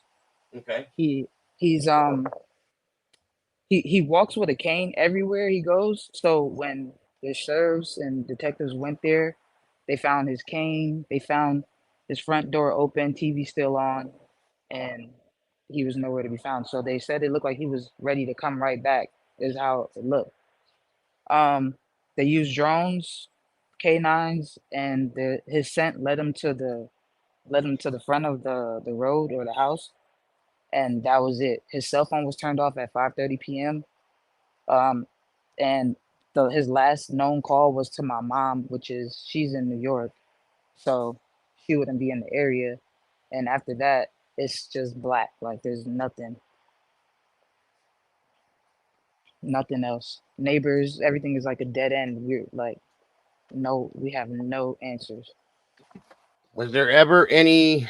You said it's a rural area. What about the neighbors? Like, are you familiar with any of the neighbors, or is anybody familiar with any of the neighbors? So, And go ahead. so I'm not familiar with the neighbors. My brother lived with him for a few years down there, Okay. and so he's familiar with the neighbors, and he says everybody is pretty much shady, kind of sketchy people. Like I don't want to like judge No, anybody, but you're yeah, okay. that's how it is. So um and pretty much there is like a lot of drug use in the area, and my grandfather has struggled with a lot of drug addiction in the past. So I'm not, everything is on the table, so we're not like taking anything and be like, oh, this couldn't have happened. Literally everything is on the table.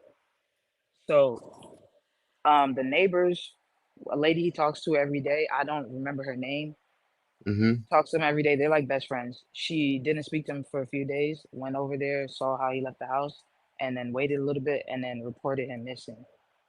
And Gotcha. then I was coming back from New York back to California, and I got the call that same day, that Tuesday, Mm-hmm. and went from there trying to figure out everything. It's just my grandfather's a very routine guy.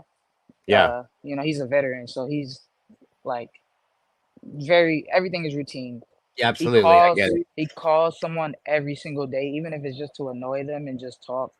He tells you his daily routine. Like he'll tell you, "Oh, I'm going to the store right now. I'm getting a ride from so and so, Right. and that's what I'm doing." And you'll know that's what he did. Even if you talk to him in a few hours, like he tells everyone where he's going and what he's doing. And on top of that, he can't walk without that cane or any cane, and all of the canes were there. So it's just very weird, very weird.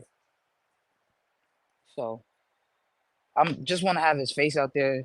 If anybody sees and hears anything, name, just contact the Bladen County and just let him know. I mean, he's 81. 100%. And it's No. been a long time now. No food, no medication or whatever. I don't know. If Does he have a vehicle? he doesn't have a vehicle. Okay. Okay. And so that was why I asked you about the neighborhood. It's kind of a sketchy neighborhood. I understand. Is it a high crime? Yeah, high crime area that you know of? Um, from what I saw, just looking at some of the research that I've been doing, pretty much, Mm-hmm. yeah. And A where are we lot at of in North stuff. Carolina?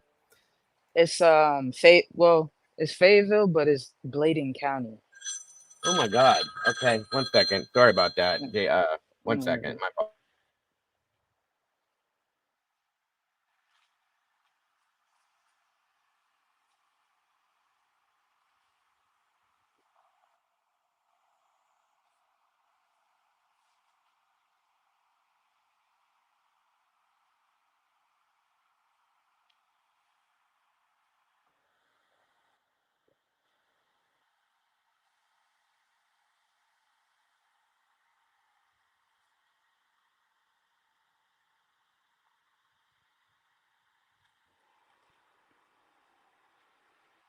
Sorry about that. Is my wife. So, so we're okay.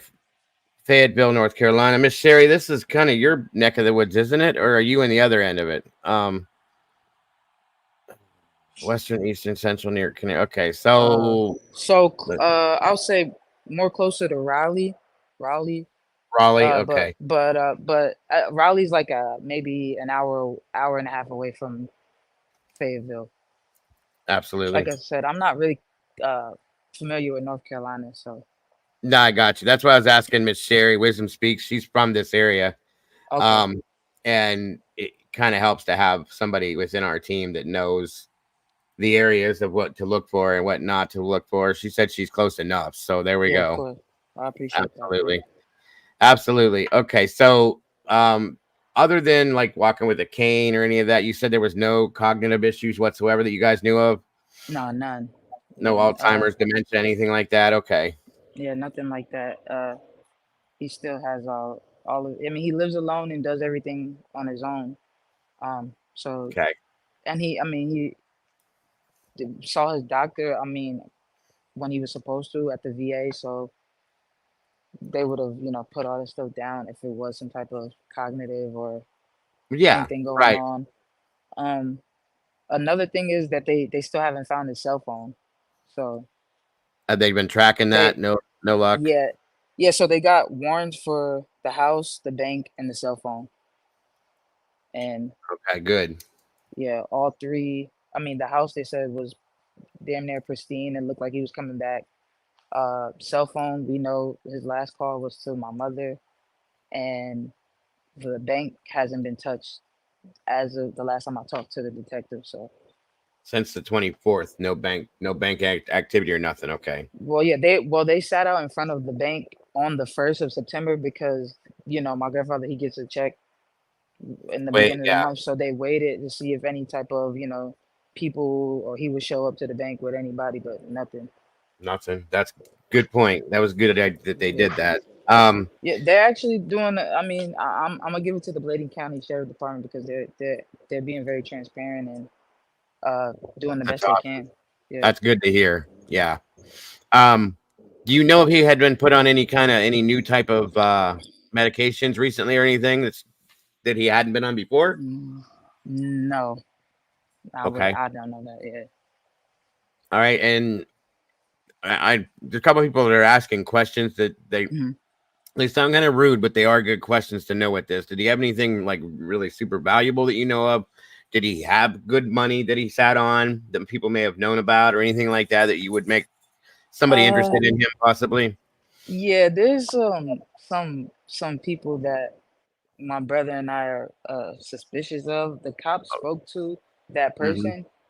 Um, I can't. Well, the cops spoke to that person, and today they actually spoke to them again, and the story is kind of jumping. Like they don't. Uh-huh. It's a lady, and she's not really a good person. She's been someone who's actually stole from my grandfather in the past, Uh-huh. like a lot. And my grandfather, he's just a guy with a big heart. He'll give whatever. So yeah, she's taken off with thousands of dollars before. So that was one of the first people we pointed to, and of course they spoke to her. And then I guess the second time it's seeming a little off. It's just like one of those things in the country. People know, but you don't talk, and I get it, but I he's get it. 81. I mean, he's no harm to nobody. No, 100%. I Yeah, I mean, absolutely understand. he's probably 130 pounds soaking wet. Yeah. So Gotcha. Do you know if there were any weapons in his home, so by chance or anything like that? I know he has a gun, but Was it anything he carried yeah, regularly? nah, he wouldn't carry that. Oh, okay. Yeah, Just checking. yeah. And have there been okay, let me make sure. Nothing of any extra added value in his home that he may have owned that somebody be super interested in besides money. Nothing like that. He wouldn't have. He's already skeptical of everybody a little bit sometimes, so he wouldn't even have anything of value. Gotcha. Like yeah. The only thing that would be of value is his cash. Absolutely. Got you. Okay. Yeah. But yeah, that's it. Go ahead. That's it. That's really all the information I have. Okay. And which county or which department is handling this mostly? Bladen County Sheriff's Department. So they have a captain working it and a detective that I've been talking to, both of them. So one is Captain Allen and the other one is Detective Rayner. Alan and Detective Rayner. Thank you. Okay. And you've been in contact with them yourself. Okay. Oh yeah, yeah. Good stuff. Good for you. Good for you. Do you know of any type of medication he may be on or may have been on that somebody might want to steal from him that could do them some good or make money for them or anything like that? That's the whole thing. I wouldn't know, Yeah. but that's what is it's kind of sounding like, like one, we know he didn't get to where he was going by himself or walking Sure. because Right. it's physically impossible. So if somebody did want something that he had, then mm, in my mind, in my opinion, I feel like they took him from the house to the road. Yeah. That's what Yeah. the local police have checked into the local pharmacies to see if he showed up with anybody else with him possibly, or he showed up to pick up a medication around that period of time. No, I haven't, and that is a good question. But I do know that the closest store in that area is about 10 miles away. Okay. Gotcha. So, What I would do is I would look at or not have anybody there, law enforcement, whoever, look at the medication bottles he does have in the home. Find the name of the pharmacy that he goes to and have that checked if they haven't already checked it to see if they have any on camera footage of him coming into the pharmacy that day or around that day or so. And then have, if there's anybody with him, there's a flag right there. And if not, if he's by himself, see how he's acting. You said the front door was left open. Was it wide open or just unlocked? door was open. It was Wide open. open. Mhm. Okay. Like he But just walked. that's a thing he would do because it's hot there, so he would leave the door open for that because 100%. he lives in like it's a double wide. So, and all Gotcha. of those little areas is like double wides over there. Yep. One thing I do want to say, I seen CZ asked in the chat if there was any cameras or ring. Yeah. There was nothing like that. They didn't pick up no ring cameras or anything like that. Okay. But it's weird because there is a sheriff that lives right next door, but he's for a different county. He's for Mm-hmm. Cumberland County Sheriff. And Gotcha. my brother told me that my grandfather would go over there and talk to the sheriff's dad a lot. They would hang out, share a beer or whatever, and Yeah. Right. Right. he would go back. So that part right there is like, well, a cop would, have a ring or something on Something. their house or something. But so I'm a I'm with little you. stuck with that part and I get it. him not having a cane and the lady. So yeah. Okay. So what, if I can ask, and you don't need to answer this if you don't want to. Oh my Mhm. God. What is going on here? Stupid spam calls today. Sorry. The reason why he walked with a cane, was it because of an injury that he may have been taking like maybe a pain medication for regularly? Just 1,000 years of him riding a bicycle. Gotcha. Honestly, just old age. No, 100% makes sense. Yeah. Makes sense. Just checking. He probably been walking with a cane since I was 14 or 15 years old. So Mm-hmm. yeah. Yeah, Phil, he left in a hurry because he left the door open. He left his cane there, and you don't go anywhere without the cane. So that says either somebody walked him out that door and said, "We're going now," or he walked out and met somebody and then they left. That's my. Yeah. Did they mention any strange vehicles being seen or any strange people that aren't normally there around the neighborhood at all that you've heard yet or anything like that? Nope, nothing like that. Nothing like that. And it's what my brother he explained to me is that because he lived there with him, he said sometimes like if you needed a ride or you saw your neighbor, you would just wait in the front of your house, and if your neighbor or somebody rode by, they'd give you a ride to the store or something like that. Mm-hmm. And then find your way back. And my brother told me like, yeah, I've done it before. I've hitchhiked and my neighbors or someone close. And I'm like, that's kind of crazy, but I mean that is the country, and I get it. That's the lifestyle down there. So, but that's it. So it could have been. It's like I said, nothing's off the table because it's just. Yeah. Did they? CZ asked another good question. Did they happen to find a wallet or keys to the home or anything laying around? Nothing. Nothing. Okay, so he had his wallet if he carries one. Then okay. Yeah, he would carry his wallet always. All right. Well, shoot. But yeah, I mean, that's it. That's why I wish I had more information. If I do, then No, you definitely. giving actually, you're doing really good. This is a lot of information. Again, Yeah. everybody, the gentleman's name is Mr. William Lowry. He's been reported missing as of August 27th. The last time he was spoken to or last seen was Saturday, August 24th. He was walking near his residence, and it was on F.L. McDaniel Road in Amon, North Carolina. He was last seen wearing blue jean shorts and a white T-shirt on that day. It's unknown at this if Mr. Lowry, well, KT just said there's no cognitive issues or nothing like that, no emotional or mental issues, anything like that.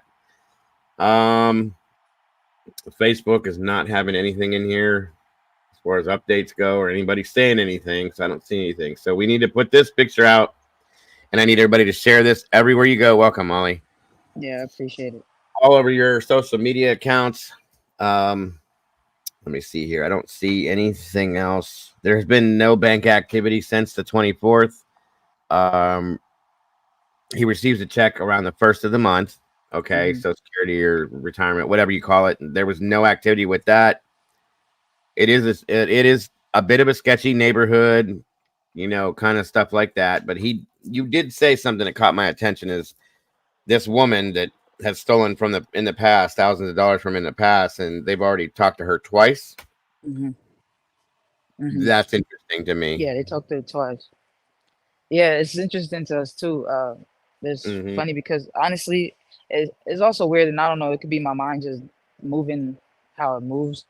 But my brother recently moved from North Carolina to where I'm at in California.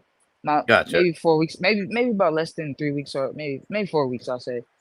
Okay. And but there's like my brother had no issues with North Carolina, nothing like that. He did what he's supposed to do and got on. But I just find it weird that like people know that my grandfather would sometimes go visit my brother at his house and stay with him maybe for the weekend or something like that. And then maybe 2 weeks after my brother leaves North Carolina and my grandfather Now is this missing. happened. Yeah. So that's where I was going. As soon as he moves out of the area, they know he's gone now. And now there's no one there to protect them because they know my grandfather. If there was ever a problem, my brother would go handle it right away. Like, listen. Of course, So, of course. Yeah. So well, this is all we can do right now. Yeah. And like I said, I want everybody in here, if you will, please share this through your social media accounts. I'm going to follow up on this as well myself in ways that I can. Again, his name is William Lowry, folks. Yeah, they call him Scotty for short too. Scotty, nickname. okay. Yeah. Got probably the red hair and red beard I got. William Lowry. Just writing my notes in here. So he's been out there for a minute, guys. It's been a week or so, a little bit more than a week, I'll say. And he's 82 or 86, did you say, KT? He's 81. Or 81, I'm sorry about that. Yeah. All right. Well, he's actually looks like he's in good shape for 81, I'll say that much. All right. But yeah, that's it. I'm gonna hop down. I appreciate it. Yeah. No, absolutely. Thank you. I appreciate it very much. Once, like I said, we will share this out. Everybody will as well. And if you come up with anything new on this, let me know and I'll put it out there as well. Okay. Yeah, I appreciate y'all. Y'all stay blessed. You too. Thanks, KT. Right. Talk to you soon. Bye-bye. Bye. All right.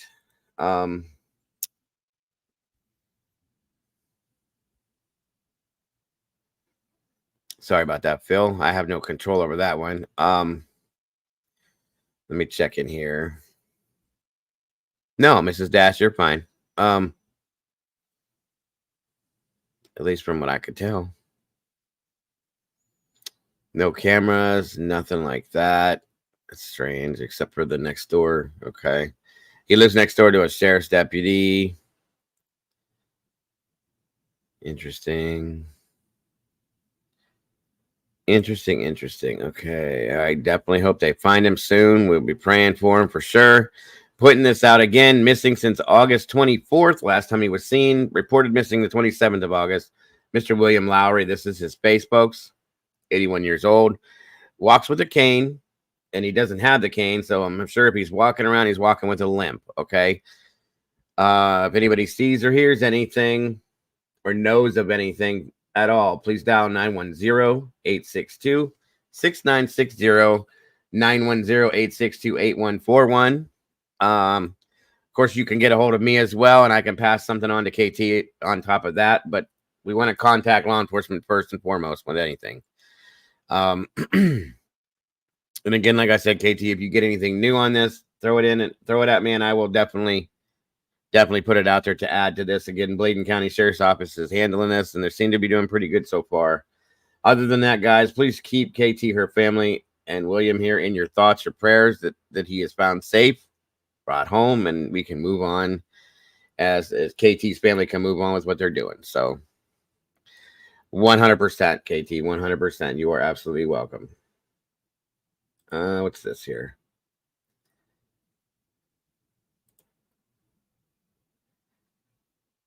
I should have asked that. Did they do KT, if you can hear me, did they do any kind of like an area search on foot that you know of for him at all? If not, it's no big deal. I'm just curious if they went out walking looking for him. Welcome, Virginia. Good to see you. I knew there was another question I wanted to ask. I never thought of it.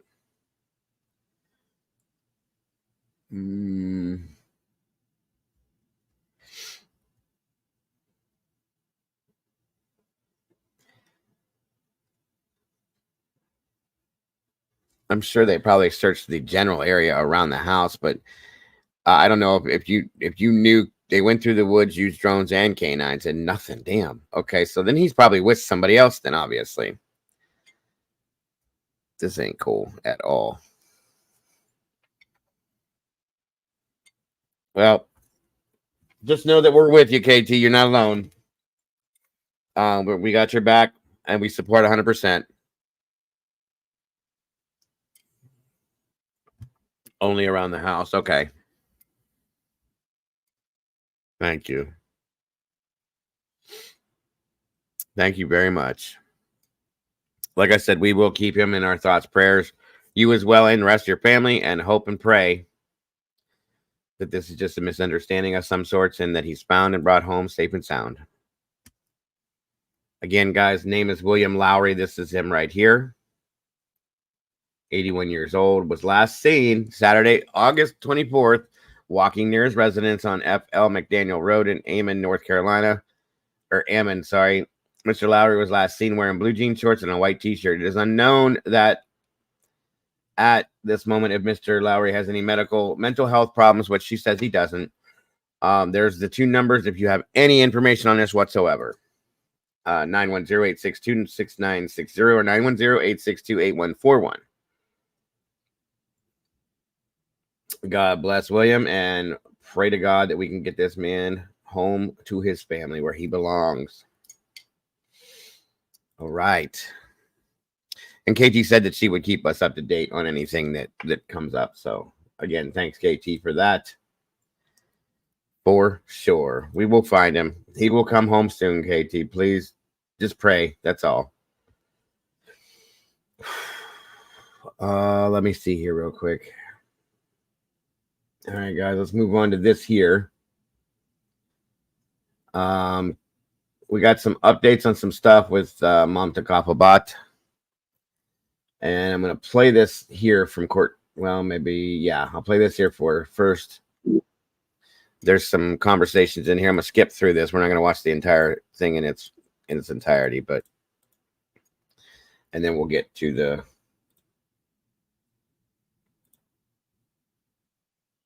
for those of you that aren't familiar, Mamta went missing. Her husband has been arrested due to evidence found in the home that he did something to her. And he's been being held in custody with no bond at this moment. She hasn't been found yet, and that's why we're putting this out there so that she can be found, hopefully. For the couple, and Mamta moved out of the house for a short while before returning back home. On August 2nd, when Mamta did not report to work and no one could contact her, co-workers asked for a welfare check to be done. Police went to the house and spoke with her husband, Naresh. Then, 3 days later, he finally reported her missing. Then, weeks later, investigators raid the house and arrest Naresh for concealment of a body after finding lots of evidence in the house, including blood. But Mamta still hasn't been found, and no other charges have been filed against Naresh. So many questions for the loved ones of Mamta. Naresh Bhatt, her husband, was charged with 1 felony count of concealing a dead body. And this was after law enforcement found evidence of blood in the home that he shared with his wife. Now, at a bond hearing for Naresh, the defense argued that he should be granted bond because police only had blood and no body. They further argued that the amount of blood found in the home at the time amounted to that of a, quote, nosebleed. When it was the Commonwealth's turn, prosecutors argued against Naresh receiving bond, and they took the time to elaborate on the evidence that they have against him. The Commonwealth's presentation convinced the judge that Mamta's husband could be a flight risk and a possible threat to the community, and ruled that Naresh would remain in custody without bond. So that's where things stand. And the search continues for Mamta's body. Now, there were no cameras permitted inside of that hearing, but here at Court TV, we were able to gather some of what the prosecution presented to the court. And that brings us to our first question of the night. What exactly is the evidence against Naresh Bhatt? And we have some guests who are going to help us break this all down. Joining us, Mamta Kafil Bhatt's former co-worker, Holly Worth, and board-certified forensic pathologist, Dr. Priya Banerjee. Thank you both so much for being here with us. And Holly, you've been seated in these hearings, advocating for your friend. Tell us what the prosecution has outlined as their evidence against Naresh at this point. Yeah, thank you for having me. I have been in court for both the hearing that was on Friday, and then again, there was a bond hearing on Monday. The Commonwealth introduced a significant amount of evidence that really pointed to something rather heinous happening in the Bhatt residence. The Commonwealth attorney described blood in the house using the terms pooling of blood, as well as dragging her body, which you would have seen written in the indictment. The Commonwealth attorney spoke about the extensive use of the Blue Star technology and said things like the whole bathtub lit up using the Blue Star technology. Lots of evidence of Mr. Bhatt being caught, seen on CCTV at Walmart buying knives. They cited that they saw him on CCTV buying 3 knives. They have not recovered all 3 of those knives, as well as evidence of him buying cleaning products. And what came into evidence on Monday, more than just the cleaning products, because we can all buy cleaning products, was the fact that those cleaning products had been used almost to where the bottles were empty.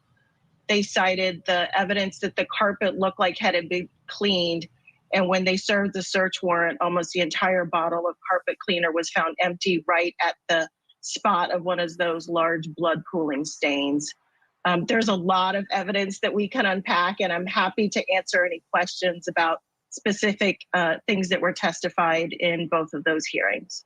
Dr. Priya Banerjee, I want you to weigh in because you're a forensic pathologist. We're thinking ahead, and prosecutors we know are thinking ahead, though we hope that Mamta is found alive. But if this becomes a situation where they do have an autopsy, this information that you heard Holly describe from the prosecution's evidence outlined for the courtroom, how much of that is taken into consideration if an autopsy is being done? And what is it saying to you about potential cause of death? Right. So you have to be, immediately her death, if her body is found, is treated as a homicide. Okay. And I think this far out, we have to worry about the condition of a body. Is she's not in the home. They didn't see her. So now where is the body? Has it been exposed to elements outside? It's still the summer down there, although it's cooling down. Insect activity. I don't know what condition, if her body's whole or been made smaller for disposal purposes. And I just want to come back to the sort of hearing. All of this is still preliminary in the sense Blue Star, which I used to go to multiple crime scenes anytime there's a suspicious death. And Blue Star is very useful, but it's still presumptive. So I think while the husband is in jail, there needs to be a lot more laboratory forensic work done while we await her body to prove that samples taken from the suspicious areas are her blood. Obviously, if they're her blood, we're in a whole different level of suspicion. Basically, I think at that point we're looking for a dead body. That further pushes it into a homicide. But at this point, I do want to be cautious because cleaners can set off Blue Star quite brightly, and blood would stain differently. Now, I'm sure the crime scene investigators, detectives are quite experienced, and they didn't qualify it. And a whole tub means it could have been smeared with cleaner on top of blood. But you just have to be very careful with collecting samples. And I'm hoping, my forensic laboratory colleagues can expedite DNA testing to really then hold him longer, because that's really what you need. You need to, further evidence to up the ante, hold him in jail, get him to talk, and hopefully lead us to the body if that's unfortunately where we're going. Dr. Banerjee, a quick follow-up, because we have the defense saying that the amount of blood was just the size of a nosebleed compared to the prosecution saying pools of blood, bathtubs of blood. Do you think there will be a way forensically for there to be a determination of that? Absolutely. So, anybody familiar with blood spatter, I'm not certified, but I do interpretation at scenes, sort of to work softly. Again, what are we working with? A nosebleed is going to be sort of high spray droplets. It's going to be, small droplets. It's not going to be a big pool collection of blood. Again, I do want to caution that a big glug of cleaner can simulate, Blue Star lighting up.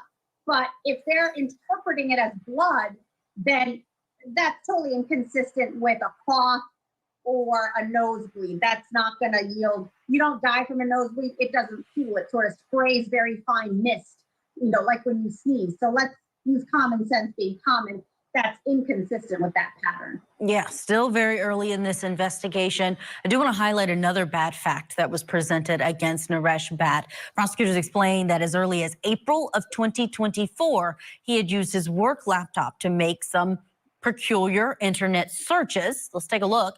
One of those being, how long does it take to get married after a spouse dies? And what happens to died spouse?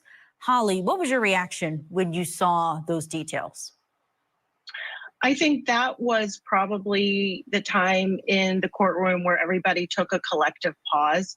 The Commonwealth attorney, again, brought that into evidence, sharing actually those tips had come from the Secret Service, that Mr. Bhatt had performed those searches on his work laptop, knowing that he does have a secure clearance. It was quite shocking to read those two lines that came out. I'm not an attorney, and I agree with the other guests, right? This is preliminary in the investigation, but I guess as an amateur sleuth, to me, that might demonstrate some degree of premeditation. I will be interested to see when the Manassas Park Police can release what's on his home laptop, because I'm under the assumption that if he's doing this at work under security clearance, there may be other concerning searches on his home laptop. So agree, we're in the early stages of evidence, but what has been shared into the record at this point is certainly concerning for Mamta.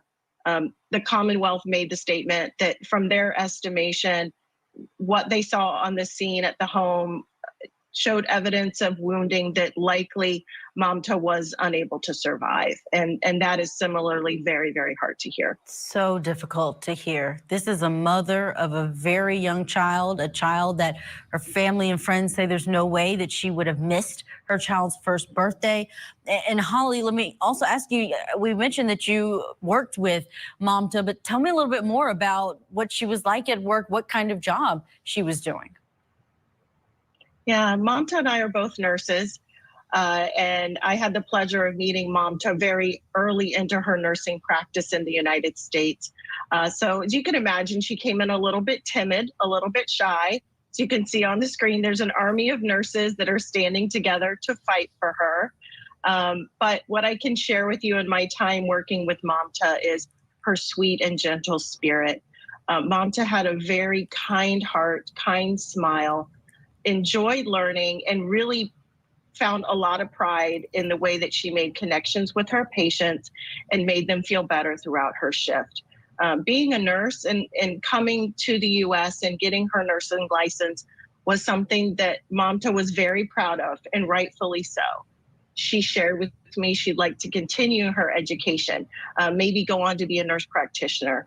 So, you know, from my recollection, Mamta had a lot to be proud of, not only as a wife and a mother, but also as a registered nurse. And Dr. Priya, what are you looking for next? What do you expect to come out in this case? Well, I think, you know, there's more investigation, not only in the circumstances. I'm hoping if she is deceased, we can give, you know, closure. The autopsy is going to be really, really important. And I think it seems like at least one knife was still missing. So maybe the candidate knife can also be detected. I think that's where I'm looking at it from, you know, an autopsy perspective. I wanted to add something sort of socially, which, you know, I'm also of South Asian descent, and a baby's first birthday is like a huge accomplishment because in these, you know, Nepal, India, there's always a lot of potential for complications, a baby passing away. It's a very hallmark birthday. So knowing her as a young mom, you know, also she wouldn't miss her child's birthday. It's just too much of a big milestone. So that in itself, you know, when you put the sort of circumstantial case together, really doesn't bode well. I'm just hoping that in the ongoing investigation, again, we can dig further on, uncover more, and then really do the autopsy when she's found, if and when she's found. There is more to come. We know those investigators are digging. Dr. Priya Banerjee, thank you so much for your time. Holly Worth is going to stay with us because we're going to keep talking about this case. Coming up next, how will Mamta be found? What makes really you to scratch your head is previously everybody knew where Mamata was, including Naresh, in-laws, mother, brother, everybody. This time, nobody knows.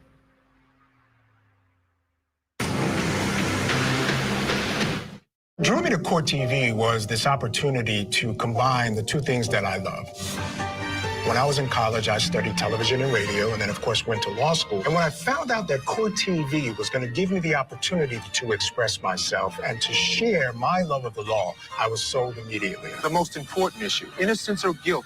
Started as a production assistant, then AP, and then went up the ranks. Journalist Sachi Mainali describing one of the ways that Naresh Bhatt told her that he looked for his wife after she was last seen. And while we don't know if Naresh participated much in the search for his missing wife, we do know that friends, community members, and law enforcement have been looking for Mamta around the clock. But no one has been able to locate the 28-year-old mother.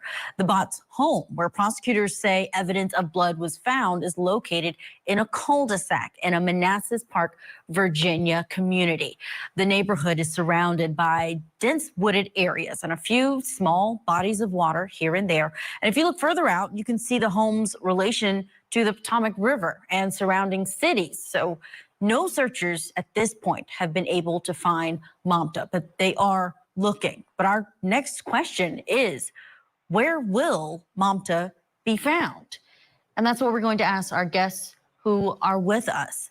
Still with us is Mamta Kathilbhatt's former coworker, Holly Worth, who has been a friend and advocate inside of the courtroom for her. Also, private investigator Jason Jensen is joining us to lend us his experience as a criminologist. Let me start with you, Holly. This is a situation where we don't know what to expect from this search, but help us understand where the search is going on. And is it community members who are still searching? Is the public involved? How widespread is this search there in your area? Sure. There were community-based searches in a park that was very close into that neighborhood. The name of Mamta's neighborhood is Bloom's Crossing, and there is a park there named Bloom's Park. that a wonderful community member, friend of Mamta had arranged. So that was really grassroots searching. We've been in contact with Chief Lugo of the Manassas Park Police Department, and he has really asked the public, if possible, to pause, kind of ground root searches. And he's assured us when and if the time that they have an idea where Mamta is, they certainly will mobilize the community. But to keep the community safe, as you showed, we live in beautiful Northern Virginia. It is heavily wooded, very dense forested areas. They would like to use the forensics first and then have the community come help as searchers in the future. And I think in full transparency, when we get a look at the evidence that the Commonwealth has brought in, Mr. Bott's phone was seen in surrounding counties. We live in Prince William County, Loudoun County. It's not a close county. It's, I would say, probably 30 miles from us. So there's a good possibility that, unfortunately, searches in the neighborhood are not going to yield what we need, and we need to wait for the forensics or the digital footprint to come in. And as we take a look at those counties and just how far apart they are, Holly, I do want to ask you, Jason, where do police look in a situation like this? Where do they start? What type of processes are they using to try and figure out where this mother is? Well, thanks, Julia. The primary thing that they're going to rely upon is the GPS data from either their devices, like their phones, maybe laptops or tablets. They're going to look at GPS of the Tesla that was recently sold. That seemed to be a pretty big clue. It's like, if there's nothing going on, why would you sell your car? Why would you liquidate everything? Have your house set for sale and things of that nature. So, things seem to be well in order, that the police are headed down the right path. So clearly the forensics is going to be the first and most important thing. Once they figure that out, then they can decide where to, set the search teams. Yeah, Jason, a follow-up. We know that there was more than one warrant that they brought to the house of the Botts, that they went back a second time. What does that usually indicate when you have police returning a second time to the house? What that usually indicates is that the first search was inconclusive to collect everything that would be relevant. So like while they were there, they may have noticed, like let's say a home computer that was not listed on the previous search warrant. So they're going to expand their search, dot their I's, cross their T's, get a new warrant to cover those other devices or other rooms or, storage lockers or the attic or whatever they may had not included in the first search. They're playing by the book here and making sure that there is no loopholes for a defense team to circle back and get evidence excluded. All right, we do have, Holly, I do want to ask you one quick question. We are going to have to go to break soon, but can you tell us about Naresh's occupation, what he did for a living, and has any of what he does for a living, has it crossed your mind as to what that might indicate about where, if prosecutors are correct, he would have concealed a body? Yeah, I think we need to acknowledge the fact that Naresh Bhatt is educated, right? He served in the Army and I believe through the Army Reserves. He was an IT consultant with General Dynamics. So he does have IT experience as well as military experience. So I think we need to know that we're dealing with a smart man. Again, the Commonwealth has brought in evidence that leads to believe that whatever happened in that house had an unfortunate outcome.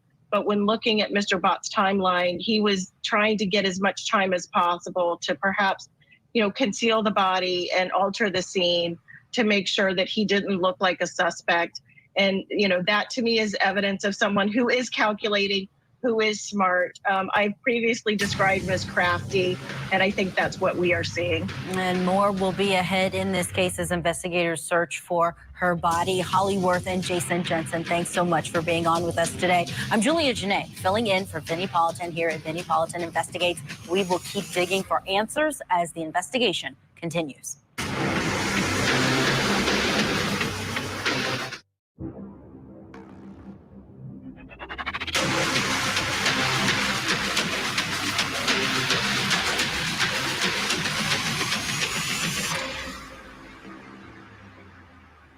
welcome to Vinnie Politan Investigates. I'm Julia Janae, filling in for Vinnie. The focus of our investigation is the disappearance of a young mother in a Manassas Park, Virginia area. Her name is Mamta Bhatt, and this is her story. 28-year-old Mamta Bhatt was a pediatric nurse and new mother. She came. I think he's trying, just so you, that's a good point, Cap. But I think one of the things that his attorney was trying to hurry up and have him charged for this crime. The charge he got already. I don't know if they're thinking that he can't be charged again or whatever. That's stupid, but they're trying to hurry up and get him charged for it this way to get through it fast. Because he hasn't been charged with murder or anything else like that, because I haven't been able to prove that yet. But, you know, hiding a body, whatever, is what they're trying to hurry up and be done with, from what I understand. I think that's stupid, because I'm pretty sure they can still add charges to this, from my understanding. But again, I'm not 100% positive on to how this would happen. I'm still, the charge was weird to me from the beginning, you guys, to be honest with you. The way he was charged, but I don't know what he could get for this, to be honest with you. I looked it up and I couldn't really find anything on it, because it usually parlays with other charges when they have this charge laid out on somebody. I know the defense is pushing to have this trial happen. Okay. That's how I understood the reading I did on it. And hurry up and get this charged and get him sentenced or whatever the hell it was, I guess. I don't know. So they can basically start in with more. I'm thinking they should. I'm thinking they should be able to. I've never seen where they've done this before like this. This is weird. That's what I'm thinking too, Paula, that they just came up with that charge to buy time. That's my thought, to be able to find her. They're trying to find her right now actively. They've been searching the woods in the area with dogs and so on and so forth, but I don't think she's right behind that house. I just don't. They just can't do double jeopardy from what I understand. So yeah, exactly. I think they were trying to get him held, obviously, to be able to build a case, and it was moving along quick. He was trying to quick sell his house. He sold his Tesla. He was moving along as fast as he could. He had the house packed up. He was about to take that baby and run. Thank God they caught him before that happened, but still, just saying. And that's why I wanted to bring this to you, because once we get through this, there are some new leads on this that were interesting to me. Blunt force and then dragged. I think there was a knife involved as well. Came to the United States from her native country of Nepal and lived in Manassas Park, Virginia, with her husband Naresh. But the couple had problems. When she didn't show up for work on August 27th, her co-workers were getting worried. A few days went by and police performed a welfare check at her house, but her husband declined to report her as a missing person. A few days later, Mamta's husband Naresh did officially report her missing, and the search began and has not stopped, even after law enforcement found evidence of blood in Bhatt's home, and her husband Naresh was arrested for concealment of a body. Mamta Bhatt's husband, Naresh Bhatt, has been charged with one felony count of concealing a dead body after investigators found evidence of blood in their home. But his wife, Mamta, is still missing, and Naresh has spoken to investigators and the media several times since her disappearance. Here's what he told WUSA 9 in an interview, that he says he last saw Mamta Wednesday, July 31st, 2024 in the evening, and that they ate together. He called it a normal day, like any other regular day. He said that they took care of their baby just like normal. And the reporter asked him if Mamta had mentioned anything about leaving, and he said, quote, no. So tonight, what we're asking is the story, and he told several versions of a story to investigators. Does this story make sense? And we're bringing in our guests who are joining us, Mamta Bhatt's former co-worker Holly Worth, and nationally known psychotherapist and host of the Talking Live and Bite Size podcast. Dr. Robbie Ludwig is with us as well. So good to have you both. Holly, let's talk about these comments from Naresh. He is telling this reporter he knows nothing, that he only saw her on that day in July. Can you talk about some of the discrepancies in when he last saw his wife? Yeah, I'm absolutely happy to highlight that there are a lot of discrepancies in Mr. Bott's timeline. He said, having been in the courtroom for the last 2 hearings, each time we gather together, the Commonwealth presents more evidence that point. Well, I know his entire family made her life miserable. And I still think, I'm gonna be honest with you guys, I think his family may be involved in what happened with her. I think they may have helped him, per se. Mother and the rest of his relatives. He had relatives from Jersey, so on and so forth. I'm telling you, I think that there's a very possibility that they're involved in what went on with her. So, again, this is my opinion, but I just have a feeling. That's all I'm saying. So, legal maneuver to get him held. So, yeah, 100% chick bait, 100%. Sorry to say that she may not be. I don't think she is either. I think that's why she was taken to the bathroom and put in the bathtub, very possibly, and why he bought so many knives. Just saying. I have my thoughts on this, and I'm sure we'll find it out eventually. Because, like I said, I'm gonna follow this all the way through the trial and everything. But still, yeah, very strong possibility there, Cap. I agree with you on that. It's to discrepancies. As you said, Mr. Bott reported to the detective from the Manassas Park Police Department that he saw Miss Bott on 7/31. He went upstairs, he went to bed with the baby, he heard her kind of clunking around the kitchen, and that was the last he saw. So we made the inaccurate assumption that she would have Ubered to work. As you heard previously, she did not have her own car. So we were thinking she left for work on the 2nd, got into an Uber, and maybe something happened in the Uber. Sitting in the courtroom on Monday, the Commonwealth actually reported that Mamta's phone went silent on the 30th. So that's even before Mr. Bott said he last saw her alive, which was July 31st. So making the assumption that perhaps whatever happened in the Bott home actually happened on the 30th as opposed to the 31st. And as you spoke, Mr. Bott was offered the opportunity to file a missing persons report and declined to do so, knowing now that was 3 to 4 days after probably what happened in that house happened. Dr. Robbie Ludwig, what does that say to you when a husband whose wife is missing is willing to speak to investigators, speak to the media? Does that indicate anything to you in this case? Well, I don't think it necessarily means that he's innocent necessarily or guilty, although from what I'm hearing, I'm not hearing any concern, not even any feigned concern, which is disturbing.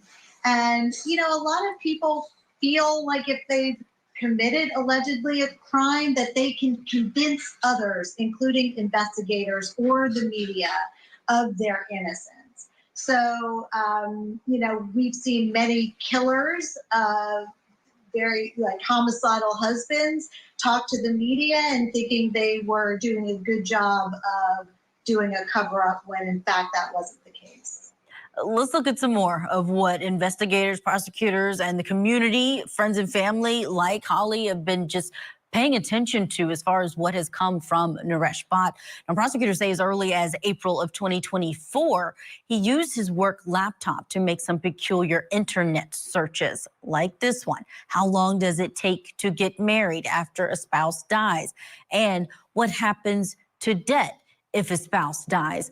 Holly, do we know if he had any plans or any relationships that he had outside of his marriage with Mamta? I mean, there's a sufficient amount of rumors all over the internet.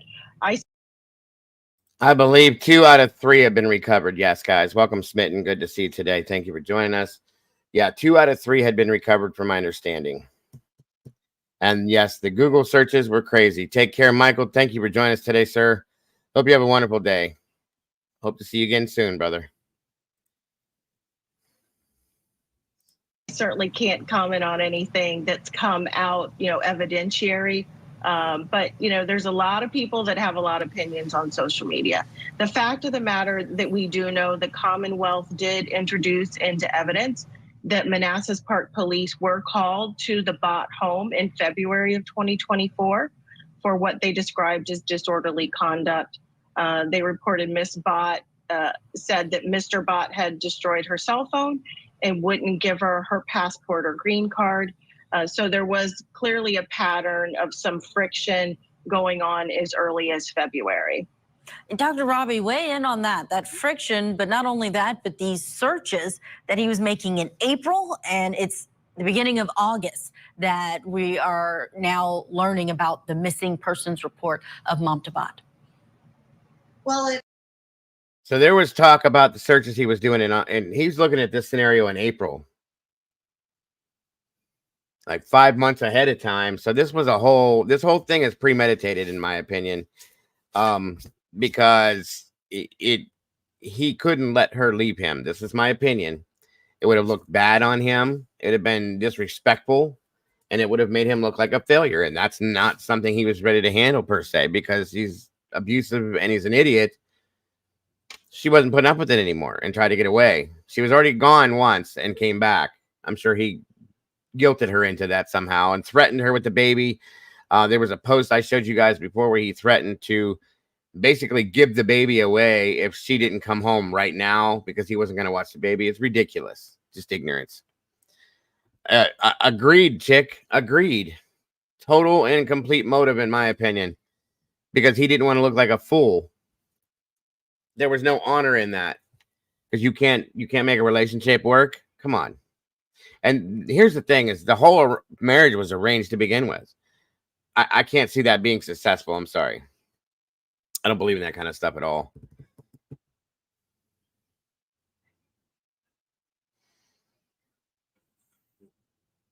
It all adds up to a very disturbing picture. I mean, we do know that abusive relationships can become homicidal. It does sound like this poor woman was abused and was in a very unhealthy relationship where she had no power, or the goal was to take away her power.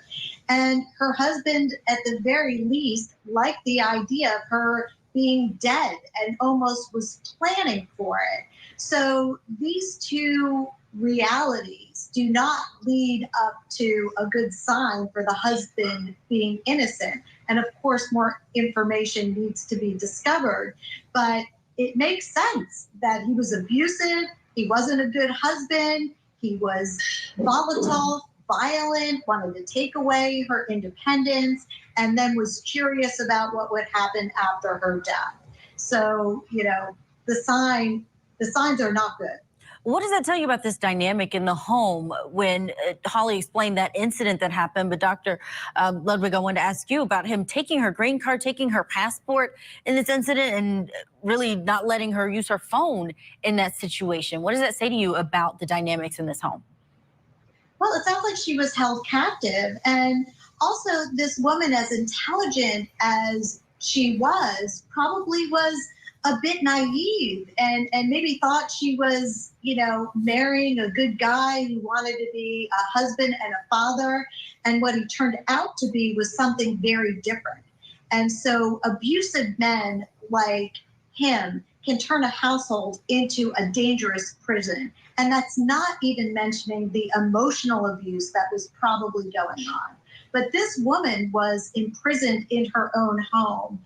And, it sounds like even if she did report it to certain people, there wasn't enough there to probably raise concerns where an intervention could be made.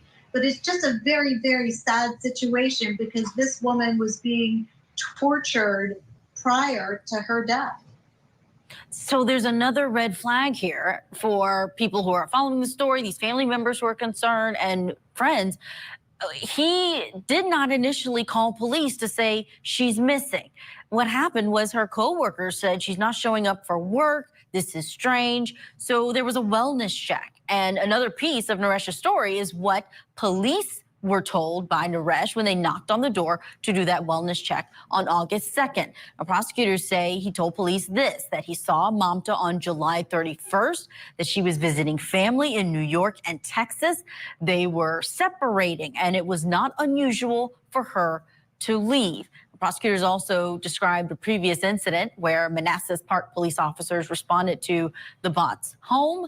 And the incident there occurred in February of 2024, where Mamta told officers that her husband broke her phone and refused to give her her green card and passport. So we talked about that one. But Holly, can you react to this wellness check? Because these were coworkers. Were you involved or in the calling of police or this discussion among coworkers about this being too strange? Yeah, I was not involved with that. We worked together in a previous capacity, but I will say that what we did hear from the Commonwealth was that, Mamta had a new job. She was very excited for her new job as registered nurse. It was uncharacteristic, and I can attest to that. She really was devoted to her work. She didn't have call-out issues, so it was very concerning when she didn't show up to work. And to your point, when the police came to the wellness check on August 2nd, Mr. Bott made comments that she's visiting family in New York and Texas. The Commonwealth attorney has gone on to the record saying she doesn't have relatives in New York or Texas.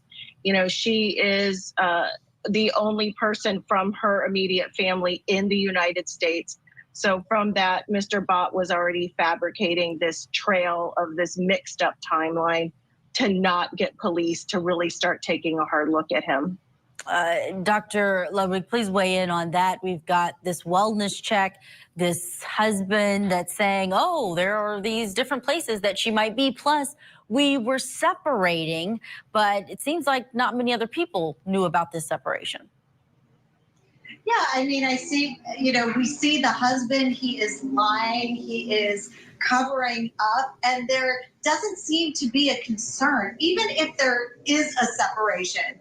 If a wife goes missing, there's some level of concern. Or if there's a wellness check, oh, let me call her, let me give you the number of where my wife is staying so that you can know that she's okay, or I just heard from her. There's none of that. And there seems to be an emotional disconnect with this husband. It doesn't seem like his emotional regulation is right. It seems like he has no emotional empathy, and, there's a coldness there, which of course is additionally disturbing, but nothing lands right. And his reaction is also upsetting. Holly, you mentioned about the family and about her not having family in those locations that Naresh mentioned, but what do we know about her family? I know she still has family in Nepal. She does. She has a very concerned family in Nepal. Her mother and brother have been really crying out, through social media. They did some interviews with Sachi that you showed, really demanding answers. It's been reported that the mother really was urging Naresh Bott to report her missing. Mamta was very active on social media, very active in contact with her mother, calling overseas. We heard before work and after work, really to talk about what was happening with the 1-year-old baby. So when her mother didn't hear from her, that was immediately a change from the pattern of communication from Mamta. So whenever her phone went silent, the family really wanted answers. And what we've heard is that, Naresh said, well, she's at work. She's at work. But now we know she wasn't at work. Wow, Holly Worth, I'm so thankful that we've had you to share that side of this investigation. Having an advocate there in the courtroom for her, someone who was a friend, is really great. Thank you to both of our guests, Dr. Robbie Ludwig as well. Of course, our hearts and minds are with that 1-year-old in this case. But we're going to talk so much more about it because we want to know what's next in this investigation.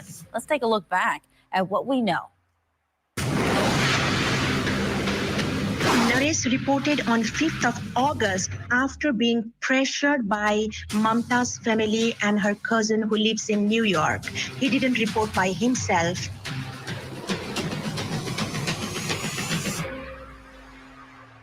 One of the most successful true crime TV shows ever. This is crazy. Now has a new home on America's original true crime obsession, 48 Hours on Court TV. Coming up next on Court TV. Join me for a Court TV true crime series where we take you from the crime scene to the courtroom in America's most compelling cases. Victim to verdict. Even before reporting, formally to the police, he says, no, we decided to separate with respect. This is a case that has stretched from Nepal to the U.S., back to Nepal, and the big question remains, where is Mamta Bhatt? Let's take a look back at what we know about the timeline of the investigation into this young mother and nurse's disappearance. Now, on July 27th, Mamta is last seen at work. July 30th, her husband Naresh purchases 3 knives. August 1st, Mamta fails to show up for work. August 1st, he purchases cleaning products at Walmart. And on August 2nd, her coworkers are worried and they request a wellness check. Then on August 2nd, during that check, Naresh declines to report Mamta as missing. He tells police everything's fine, they're separating, and that it's not unusual for her to leave.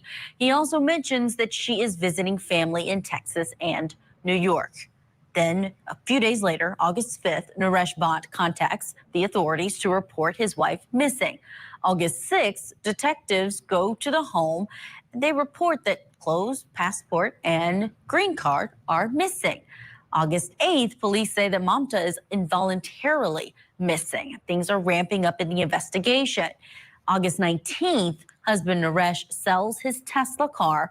And on August 21st, police search his home. He is then arrested the next day, not charged with her death, but charged with concealing a disappearance. And that brings us to our last question tonight. What's next in the investigation into the disappearance of Mamta Bhatt? And here to discuss that is retired police commander and host of the Profiling Evil podcast, Mike King, and private investigator Jason Jensen. Thank you both for being on with us. Mike King, let me start with you. What is standing out to you about this investigation? What's unique about it in the case of this missing mother? Well, I think what we're seeing, Julia, is now the case is coming full circle. We're seeing that there were misrepresentations by the husband. We're seeing a timeline that starts to make a whole lot more sense. And then we're seeing collateral evidence come in, like you reported on, with the knives being purchased, the cleaning supplies. So the real tedious work is starting now, in my opinion. That's completing all those witness interviews, cross-checking the stories against other forms of evidence, the forensic examinations, and so much more. And then you got to follow up with the lab results, and getting those back, even in a serious case, often takes longer than any of us can sometimes stand. And, you know, I kind of caught this piece out of the luminol testing that was done, that there's some really interesting patterns of blood in the home, things to suggest that there was a large amount of blood pooling or this violent event that occurred, blood spatter and other things to suggest, including significant drag marks that really lead us to this idea of why law enforcement is focused on homicide and this endangered soul. From my understanding, the baby was the mother, Mamta's mother and brother are here now on emergency visa, and they both have the baby now. That's my understanding. We'll see what happens from there. Hopefully it stays that way. Jason, let's talk about what they're probably looking for, because we know, of course, they're going to be looking for Mamta, but we don't have murder charges in this case. What we have is concealing a death. What are police looking for outside of course, looking for Mamta herself? Right. What they're looking for is any way to legally keep him in custody while they build up this murder case. So what they're hoping to do is, within this time while he's stuck in jail without bond, is that they do happen to have the right pieces of evidence trailing back to where they can find her remains, and then, you know, bring that back to something where they can file with the judge on a murder charge.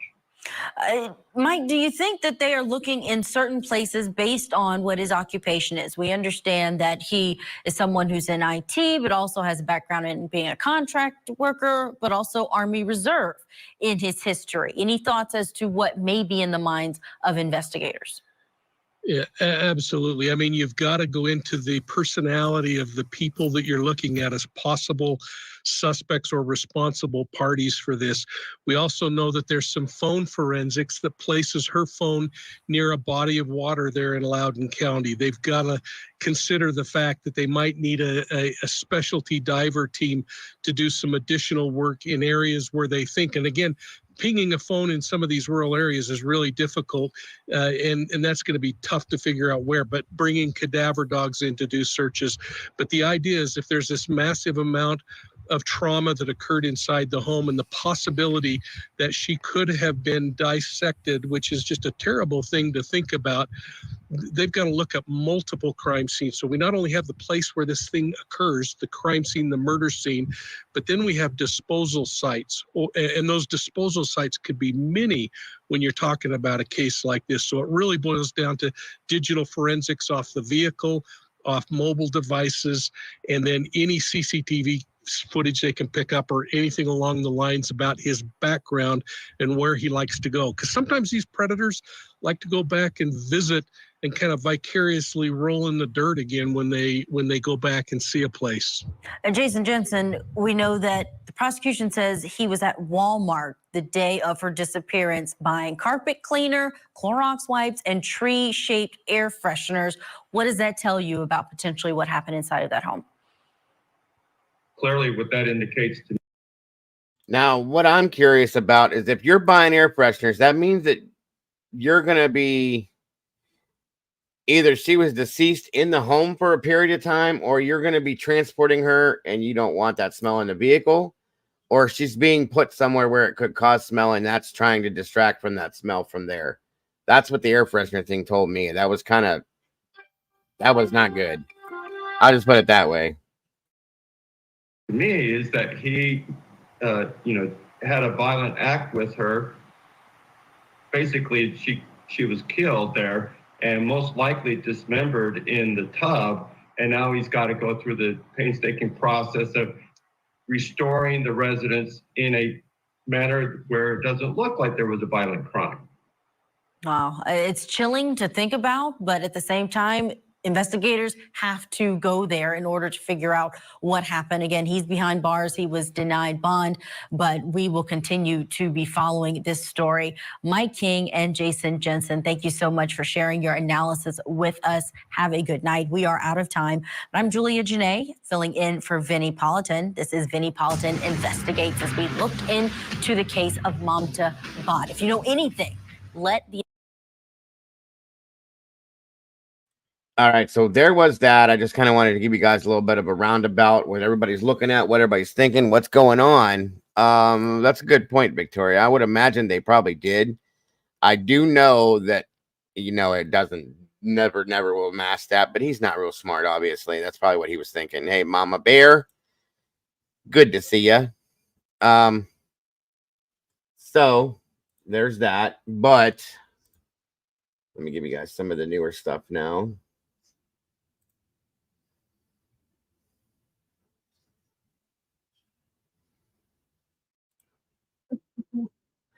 This was as of 6 days ago. One moment.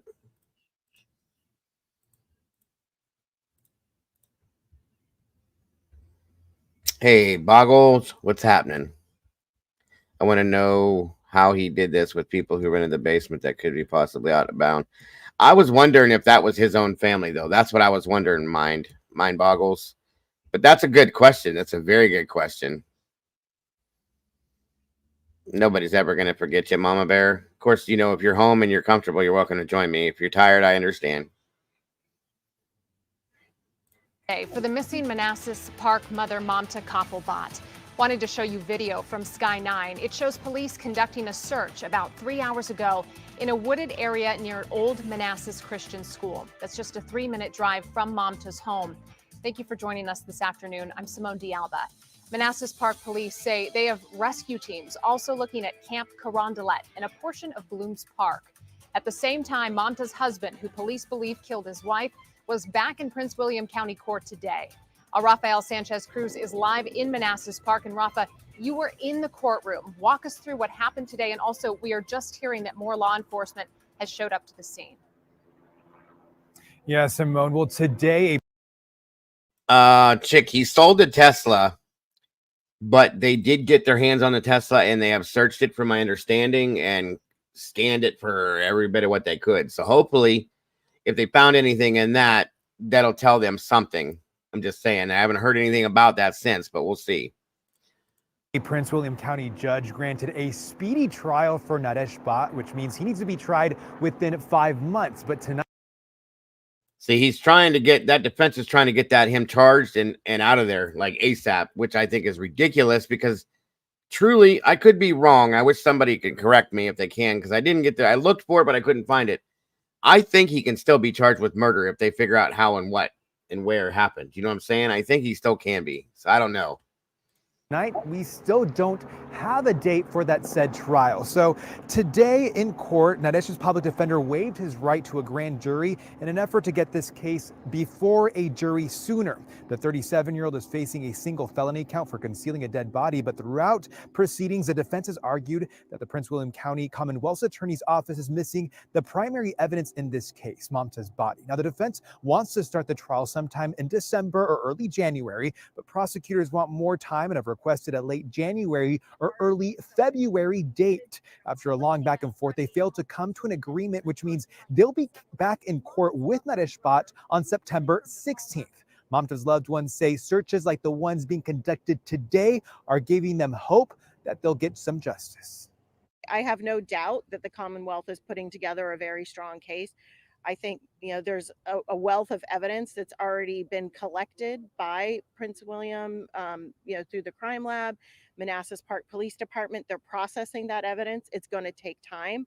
Mr. Bhatt thinks he's smart, but I guarantee you the weight of justice is leaning hard on him, and we are going to see this come to fruition. Mamta's mother and brother were in court today after arriving from Nepal last week. You see her mother there in a burgundy coat, her brother in a blue t-shirt. It's the first time seeing Naresh Bhatt in person since Mamta went missing. They did not want to speak on camera, but through a spokesperson, they told us they're appreciative of the efforts that are being done by prosecutors. Now, Manassas Park Police says that these 3 areas of interest where they're searching have been designated just that, areas of interest. However, no additional evidence has been found. I do want to tell you that in the last 15 minutes, the prosecutor involved in the case against Naresh Bhatt did leave the area after being here with police officers. Now, coming up at 5 o'clock, we'll hear more about the community that's rallied behind Mamta and how today's efforts are giving them hope that she will be found. I'm live in Manassas Park. Rafael Sanchez Cruz, WUSA 9. And Rafa, I know we'll be keeping a close eye on detectives canvassing that area just less than a mile from the couple's home. We'll check in with you soon. Thank you. Now the clock is ticking to find a missing Northern Virginia mother, Mamta Bhatt. Her husband, Naresh Bhatt, faced a judge again today. He's charged with concealing a dead body, but time is running out for prosecutors to find enough evidence to make that charge stick. We saw one of them join investigators in another search for Mamta today.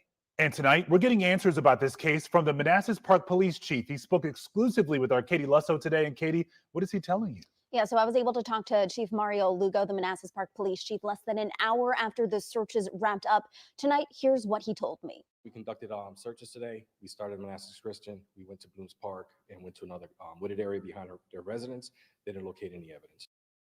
Yeah, Katie, so I think one of the big questions a lot of folks at home are asking tonight, why these specific locations? So I can tell you at least one of the locations is because of where it is exactly. So that one spot is a wooded area directly behind the home that Mamta lived in with her husband Naresh for almost a year. Now, as for the other spots, here's what the chief said.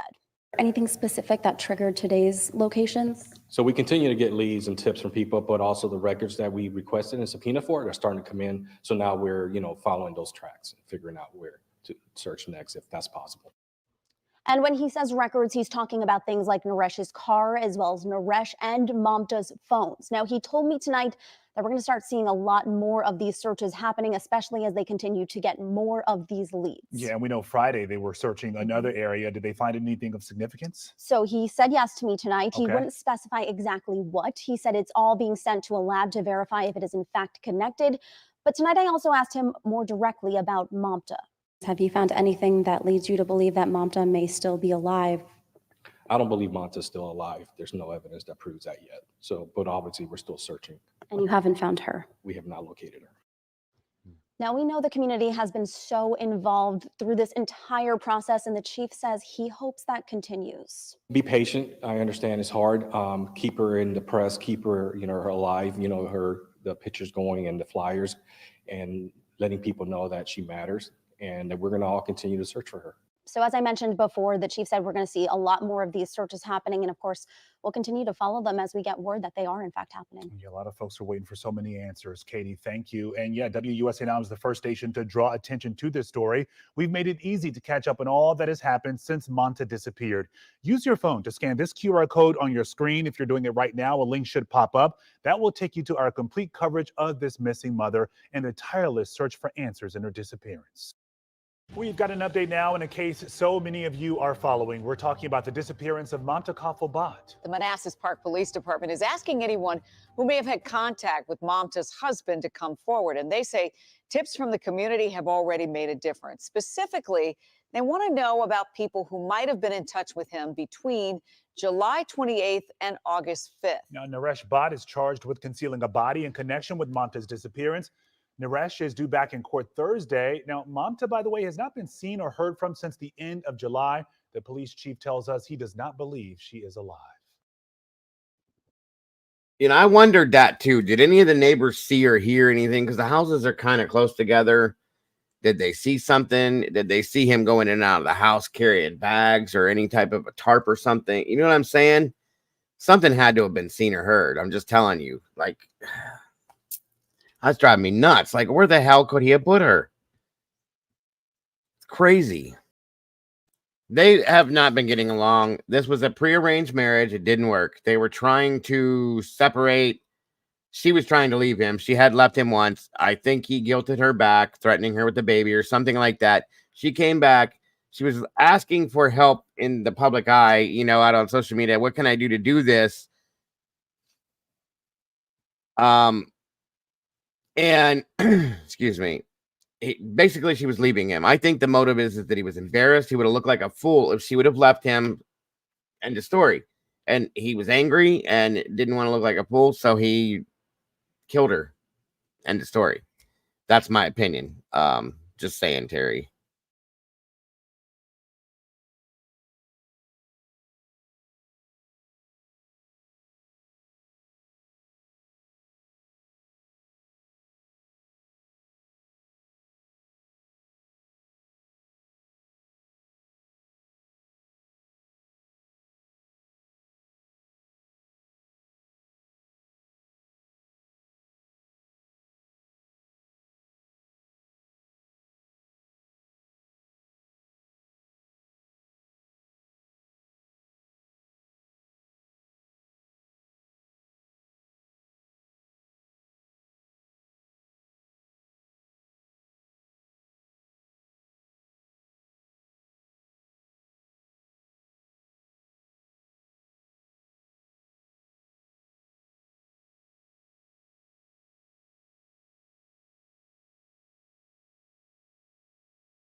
I'm back, guys. Can you see me? Hey, Pugopolis. Okay, cool. Sorry, guys. I don't know why they killed that. I don't. It must have been because it was a news special.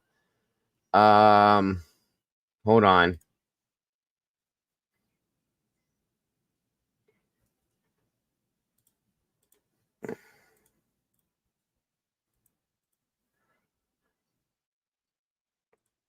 Mamta Kafle Bot. The lead in the search for Mamta Kafle Bot, the Manassas Park mother and pediatric nurse last seen in late July. Good evening to you. I'm Scott Thuman. Tonight, Manassas Park police say they recently received a tip that was, quote, helpful in the case. With that, the police department pleading for anyone who was in touch with Mamta's husband, Naresh Bot, between July 28th and August 5th. So I'm guessing that this tip has something to do with whoever he was in touch with between those days.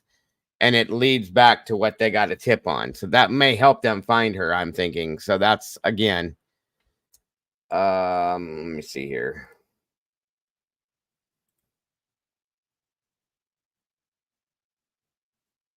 I don't know. Did you guys see this already? I don't think you did. Our technology used to detect blood in the home, arguing blood is not considered a body part under the statute. The judge will go over this motion Friday when Naresh is due back in court. Reporting in Manassas, Rebecca Turco, 7 News.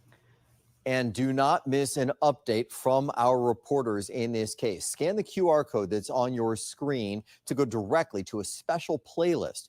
We've created this. It's our original reporting as the search for Mamta Kafle has taken dramatic twists and turns, including the arrest of her husband.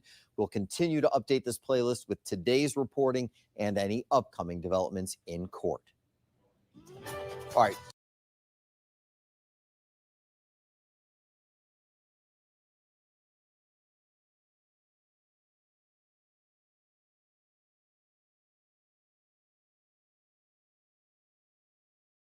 All right. Sorry, guys. Hold on.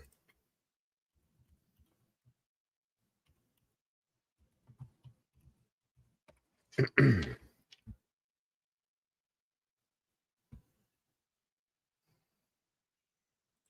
going to show you guys the new press release from Manassas Park Police. I believe it is, Cap. I think it's completely empty and completely nothing but a crime scene. Thanks, Chickbait. So as of yesterday, the new press release on this, Manassas Park Police Department continues to receive tips and leads to the Mamta Kafle investigation. We recently had an individual come forward with information that was helpful in the case. The police department is requesting anyone who had contact with or spoke to Naresh Bot between July 28th, 2024 through August 5th of 2020, which you guys just heard, to please contact Manassas Park Police Department, 703-361-1136. And they're looking for people that have not been interviewed already by detectives, which is interesting to me. The September 7th, they had that memorial for her. That's awesome. I love it. Let me see here.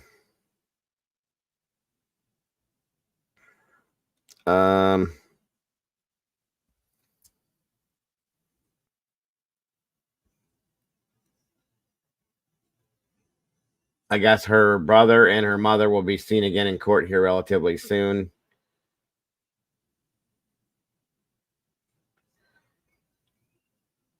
So that's pretty much that. That's it there. Give me a second here.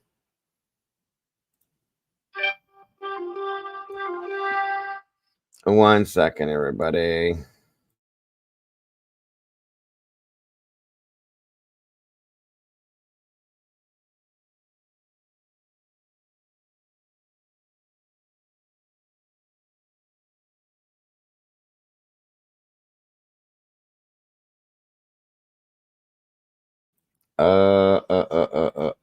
Hold on.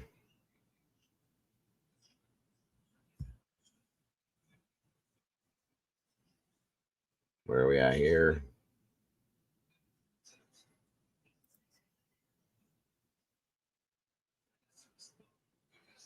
Did we cover this? Okay, this is from 23 hours ago, but I think this is something we've already cleared once. It's the same channel, but it says it's got a different tag on it. I think we saw this, though, just to be sure. For Mamta Kafle bot, the Manassas Park lead in the search for Mamta Kafle bot, the Manassas Park mother and pediatric nurse last seen in late July. Good evening to you. I'm Scott Thuman.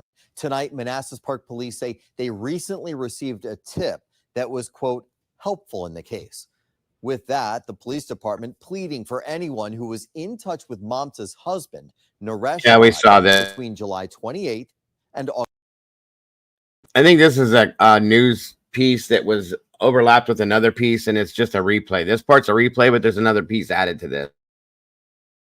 August 5th to come forward. That is, though, getting a glimpse into Naresh Bhatt's defense. His legal teams will prove directly to Mr. Bott's innocence over evidence they state would go. Husband's defense team wants prosecutors to hand over evidence they state would go directly to Mr. Bott's innocence. So it's pretty standard motions. John Fishwick is a former U.S. attorney for the Western District of Virginia. The defense is certainly being aggressive, saying, look, this evidence is going to be good for us. Naresh Bhatt's public defender is requesting any and all video from July 27th showing Mamta getting into a vehicle from her work, as well as unredacted police reports on the investigation into who owns and who was driving that vehicle. We know from a prior search warrant, Mamta was seen on surveillance video from the hospital where she worked getting into an unknown car that night. The warrant also points to a court order to Uber showing July 27th was her last transaction, but that the trip was noted as canceled by driver. Naresh's team is also requesting Mamta's cell phone data, GPS data. So the defense is actually trying to play like something else happened from somebody else. This is insane. What if it came out to be that he was innocent? That doesn't make sense, though. That doesn't make sense. I don't think that they would have arrested him if they had something else. But the defense is playing this like they have some kind of information that proves this. This is crazy, you guys. Of Mamta and Naresh, body-worn camera footage of several interactions with Naresh at his home, as well as unredacted police reports related to contacts made August 2nd through 6th, including any text messages or other communication between Naresh and law enforcement. I think the Commonwealth is going to want him to have all the evidence. The judge is going to want him to have all the evidence so that he gets a fair trial. But I think time will tell whether that evidence is good for him or, in fact, is not good for him and circumstantially proves the Commonwealth's case. Naresh is accused of killing his wife, Mamta, but so far questioning the Blue Star technology used to detect blood in the home, arguing blood is not considered a body part under the statute. The judge will go over this motion Friday when Naresh is due back in court. Reporting in Manassas, Rebecca Turco, 7 News. And do not miss an up. Sorry about that, guys. Some of that stuff was doubled up, but let me see here.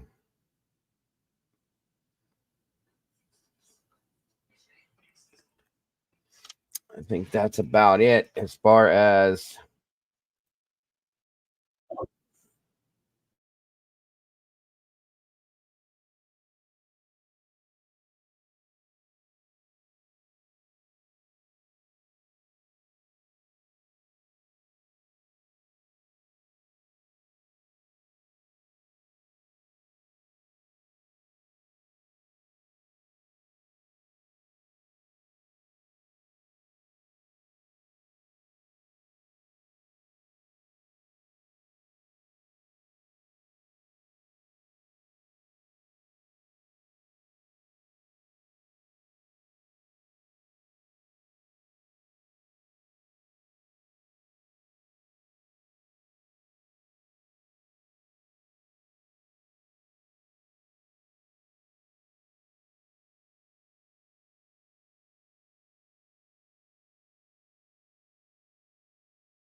So that's all I have as far as the Mamta Koppelbot scenario. I do have a couple updates as far as the manhunt goes for Joseph Couch. I thought I'd bring this to you. This just dropped seconds ago.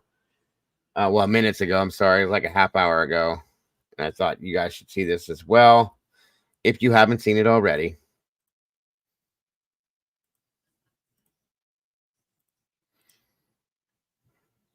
Can you guys hear me now? Sorry. Just to reiterate, that's all I have as far as updates go for the Koppelbot case. But I do have this just dropped a half hour ago. It's an update in what is going on with the manhunt for Joseph Couch. So I figured you guys should hear this too. First time Joseph Couch has been. Well, this is not the first time Joseph Couch has been accused of threatening people with a gun. He faced a previous misdemeanor charge of terroristic threatening in the 3rd degree in Knox County. Yeah, so the case was later dismissed, and those fighting for a bipartisan gun control bill believe that Saturday's shooting could have potentially been prevented. The warrant from Knox County says a man accused Joseph Couch of threatening to kill him with an AR rifle after he confronted Couch about throwing a rock at his dog. Couch was charged with terroristic threatening, but the case was dismissed earlier this year when the victim failed to appear in court. He is the perfect example for why we need crisis aversion and rights retention. Whitney Austin survived the 2018 mass shooting at the Fifth Third Center right here in Cincinnati. She's advocating for a bipartisan bill in Kentucky called the Crisis Aversion and Rights Retention Act, better known as CAR.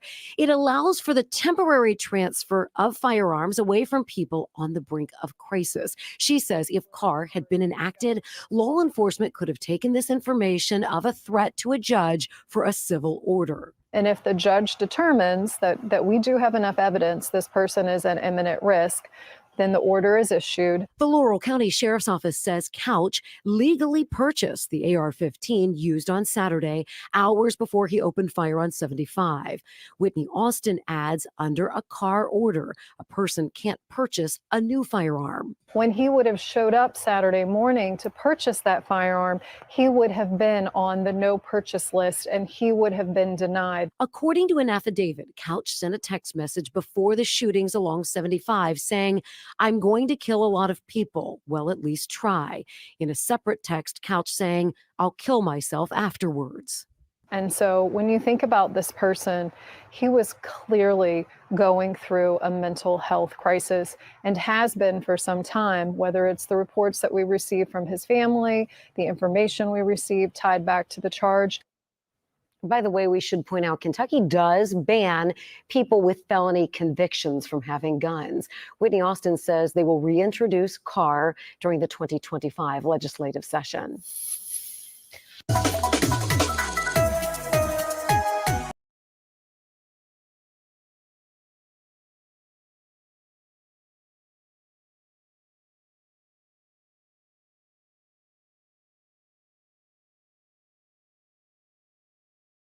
75 near London, Kentucky over the weekend is now entering day 4. At least a dozen vehicles were hit. 5 people were injured in the shootings. Investigators have named a suspect, as you see, but tonight this guy's still on the run. WLWT News 5's Brian Hamrick live in London, Kentucky with a story. And Brian, you were there for the latest briefing. It was late this afternoon. Kind of bring folks up to date on this.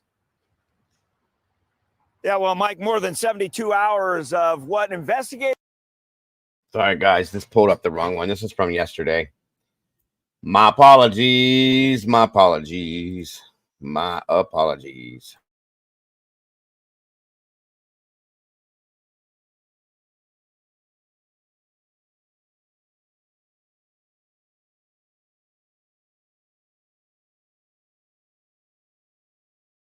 This was the one it was supposed to be. Sorry.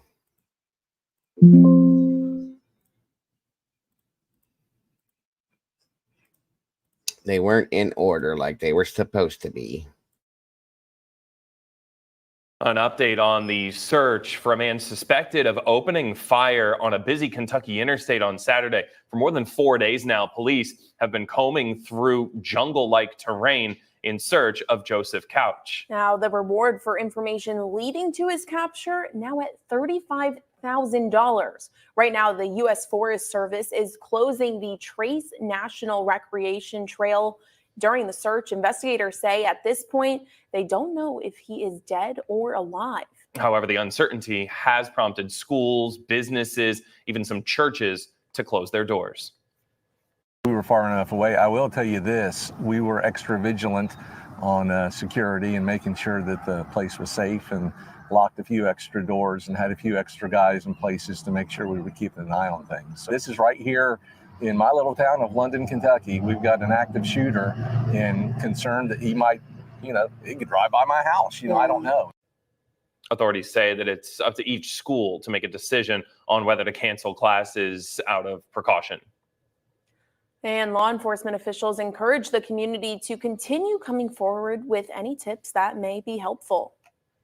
At 5:25 this morning, and the USDA has identified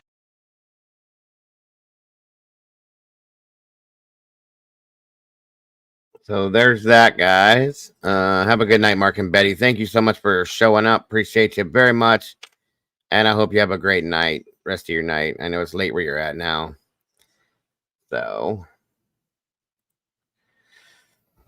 that's pretty much it, guys, for today, I think. I just wanted to bring you the updates on Mom to Coppabot, as well as the update with this guy here, which wasn't much. Hold on a minute here. Oh, wait a minute. I do have this too.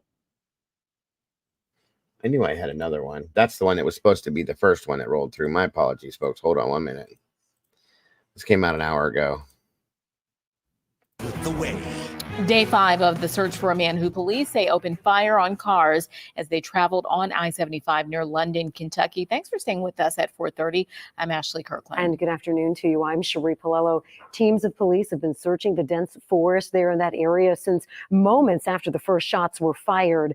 Today, the briefing to give any updates on that investigation was canceled.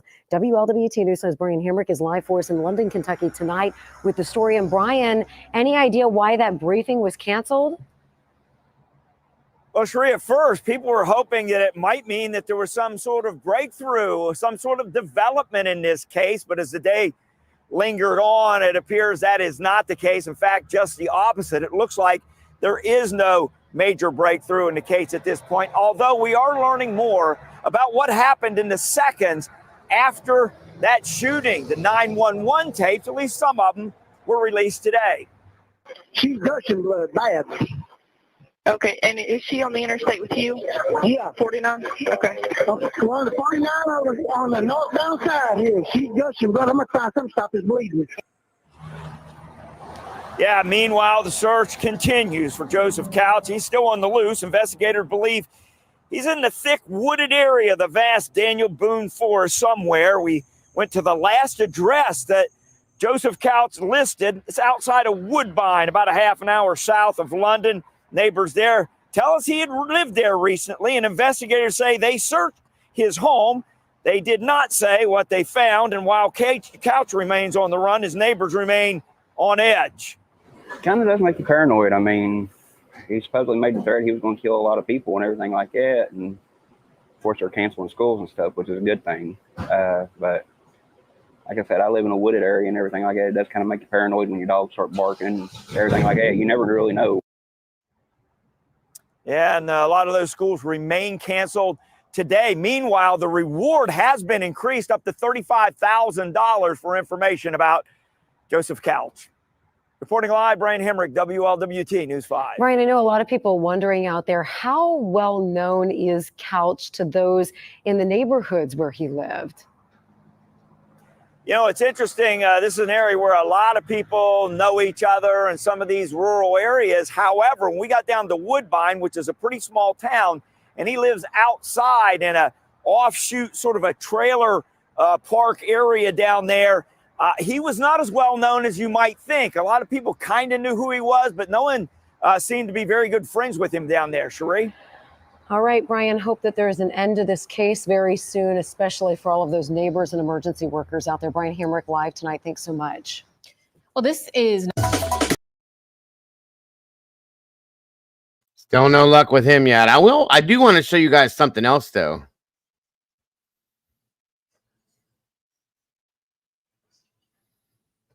Yes, Phil, 100%. I do agree with that. I feel very strongly that his family could very well be involved as far as Naresh, in Mamda's case. So yeah, I very strongly feel that way. I do, because if you remember the one interview where the reporter was at the door talking with Naresh, he was standing at the door talking, and the baby, and somebody peeked their head from out in the living room, and I'm going, who is that, and why are you there, and what's going on here? I mean, maybe helping with the baby, fine, but it was stated before that his mother and family, they didn't get along. So there's that. Okay. Now something else I was interested, I wanted to show you guys. Here, right close to me here, and I mean real close to me, there's some weird shit going on.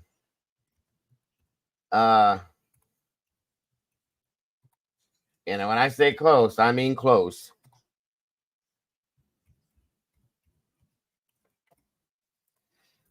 I thought I should show this too. So there's been an overload of Haitian immigrants coming to Ohio. Mainly, how can I put it?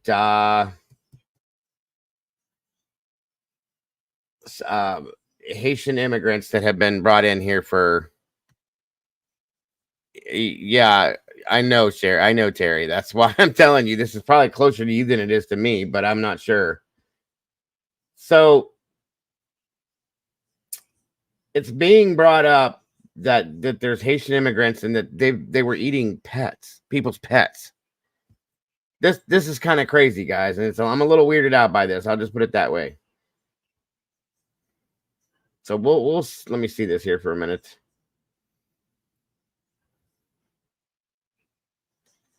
Hold on. There's been some wild stuff going on in Springfield, Ohio. Give me a minute here.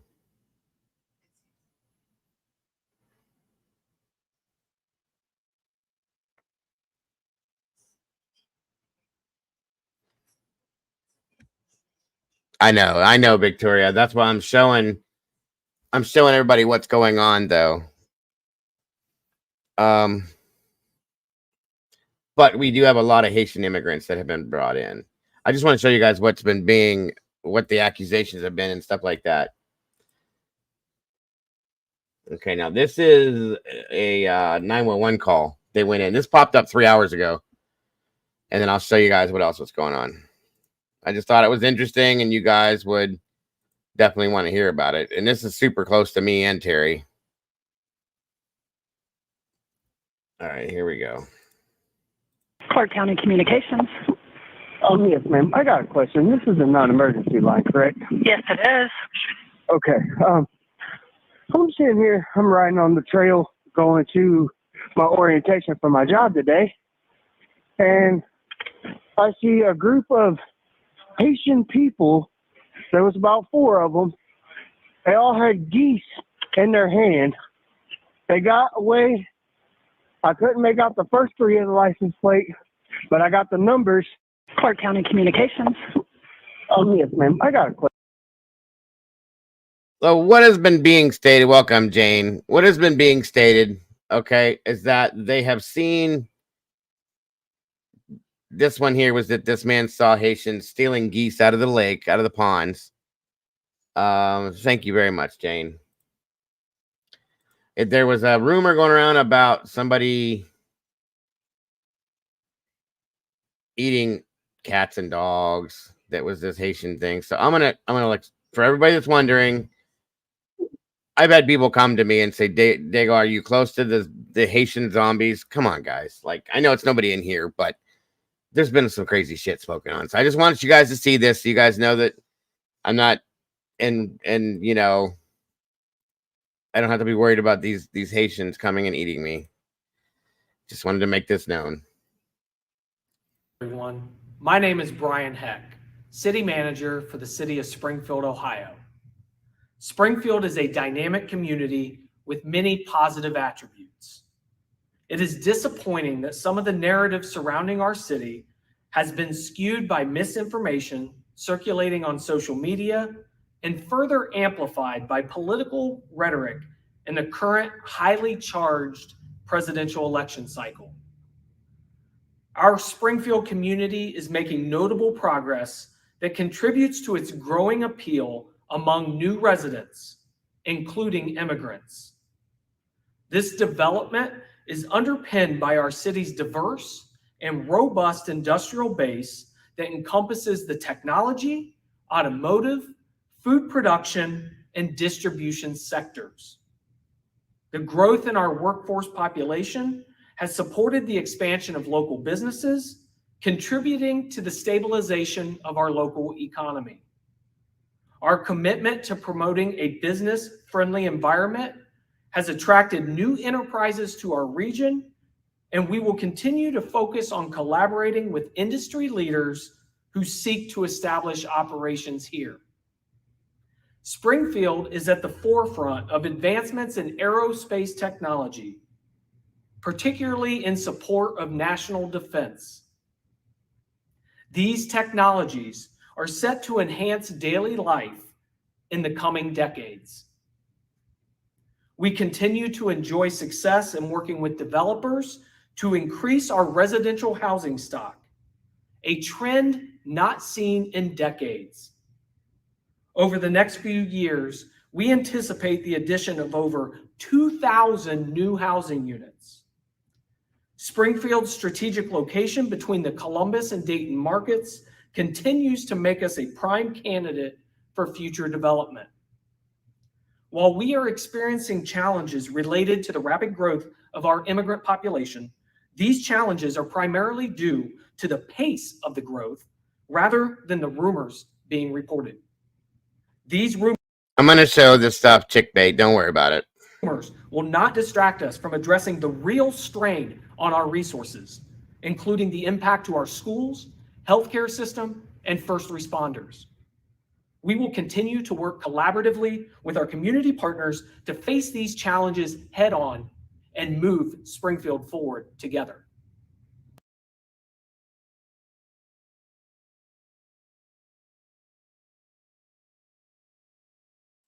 Okay, so there's been some wild accusations going on, okay?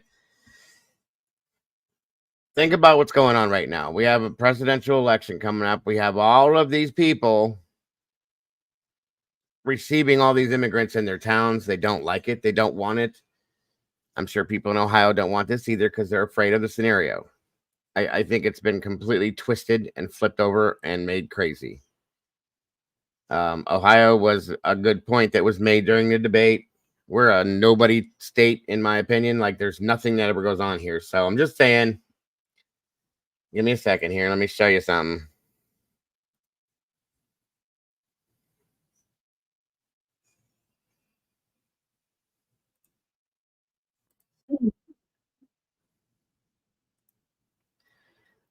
Stuff is getting so crazy nowadays. People believe everything. Everything. And I heard there's a video, but we'll see.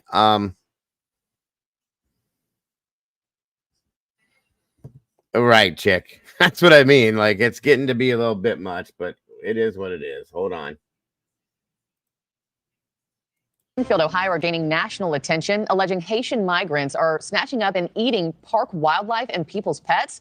This is Ohio's Attorney General is ordering his office to look into legal ways to curb immigration. Springfield police deny those reports, but do admit the flood of migrants has overwhelmed the city. News Nation's Mills Hayes joins us now with how these claims got started in the first place. Mills?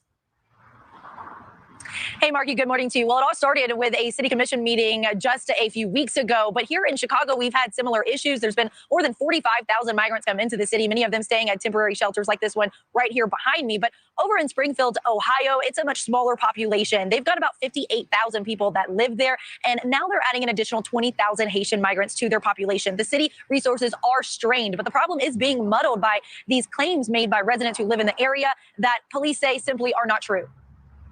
They're in the park grabbing up ducks by their neck and cutting their head off and walking off with them and eating them. Those unsubstantiated claims accusing Haitian immigrants of crimes now echoed on the national stage. Republican vice presidential nominee and Ohio Senator J.D. Vance fanning the flames with a social media post pointing at the border czar. And then there's this post on X from the House Judiciary Committee, protect our ducks and kittens in Ohio. But city officials are rejecting the allegations, saying that there have been no credible reports or specific claims of pets being harmed, injured, or abused by individuals within the immigrant community. We spoke with Ohio Attorney General Dave Yost earlier, and he says his team is looking into what can be done in court to curb immigrants from coming to Springfield. Here in Springfield, the city services, the schools, the healthcare system is groaning to the breaking point under the load. This could happen to any city in Ohio. It could happen to any city in America. We need a solution. We need it now.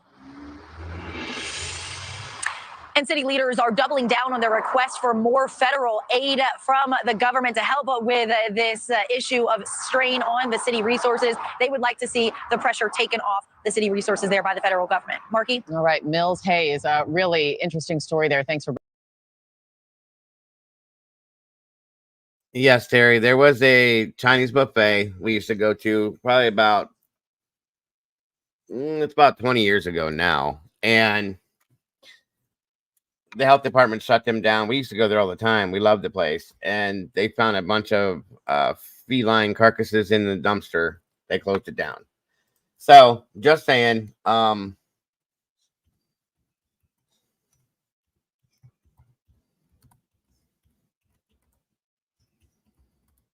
different cultures do different things in their home, countries.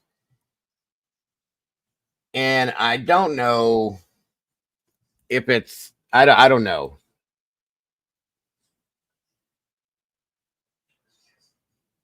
Hold on a minute here. Okay, so this is what came up. This is actually was released. I got two of them here.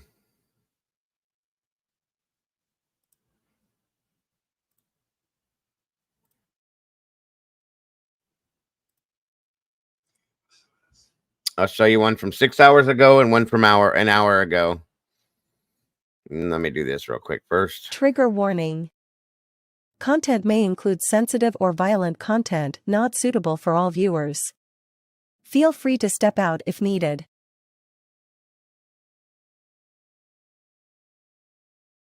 Just in case anybody were to get upset over the thought or whatever, I just want to put this out here. This is from yesterday, last evening, or 6 hours ago. They put this out. I'm sorry.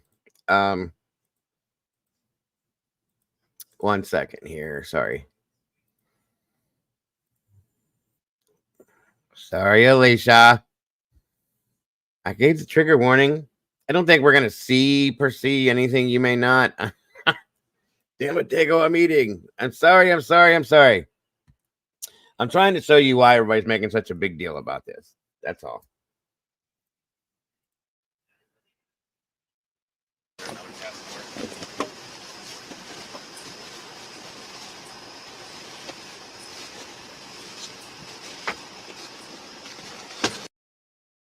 Now, as you can see from the the timestamp on the cam, the body cam, it's from August 16th, you guys, okay?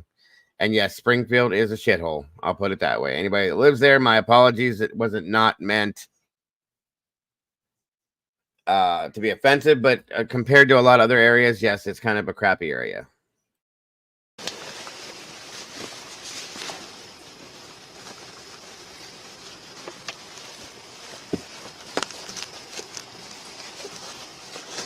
Attention cars, just be advised there were 2 sets of handcuffs left in the front desk area. Okay, come clear 2257. Hold on. So you have a right to remain silent on anything you say can and will be used against you in a court of law. You have a right to an attorney if you can't afford one, won't be appointed to you at state's expense. You have a right to have that attorney present during any questioning. You have a right to stop answering any questions once they begin. Do you understand your rights? Do you understand?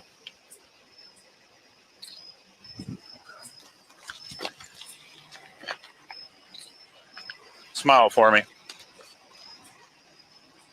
Smile. Go like this. Did you eat that cat? Did you eat it? No? Why'd you kill it? Get in there. It's ridiculous.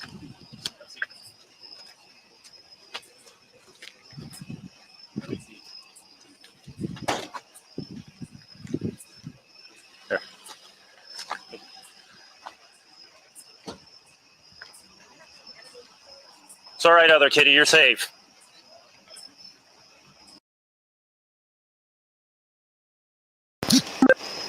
All right with her and the cat. What did you do? Why'd you kill the cat? Stand up. She said she killed two. These videos are backwards. This one should have been played first, but they have it flip-flop, so I'm sorry. That's why I threw the trigger warning up, mind. Stand up. Put your hands behind your back. Someone got rubber gloves. She's covered in blood. What about you got gloves? You got rubber gloves. I'm gonna check for one.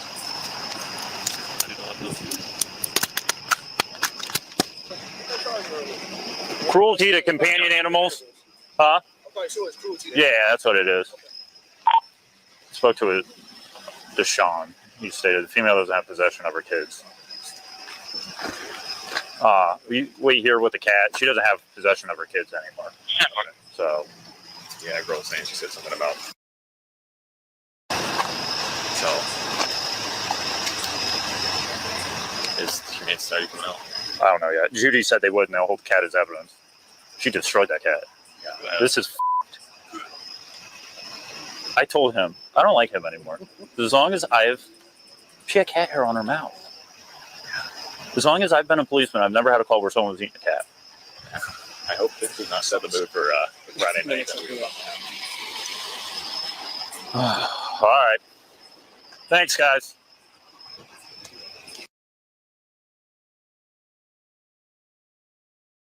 Now, just because this crazy person did this one time does not mean that this is like what's going on all over Springfield, okay? It was one incident that we've seen and heard so far. There were reports that they were taking geese out of the lakes, doing this and doing that. If this is what's going on, then like I said, different cultures and different countries may be different than they are here, and they just don't understand. Maybe I don't know. Doodle, you're wrong for that. I'm just saying you're wrong. China is cats and dogs, Terry, from my understanding.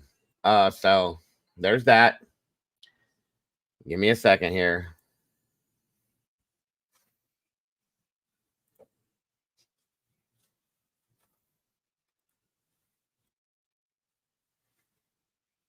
This is from 2 hours ago from Canton, Ohio. Springfield, they're eating the dogs, the people that came in. They're eating the cats. They're eating the pets of the people that live there. Now back to our other top story. Last night, President Trump doubled down on claims that Haitian immigrants are eating pets in Springfield, Ohio. Our verified team confirmed with the Springfield mayor that these claims are false. We will talk more on this in just a moment. But first, here's the thing. The claims stem from a case in Canton where a woman was recently arrested and charged with eating a cat. Our Annabelle Childers is live in Canton where these claims started. So Annabelle, what is the story here?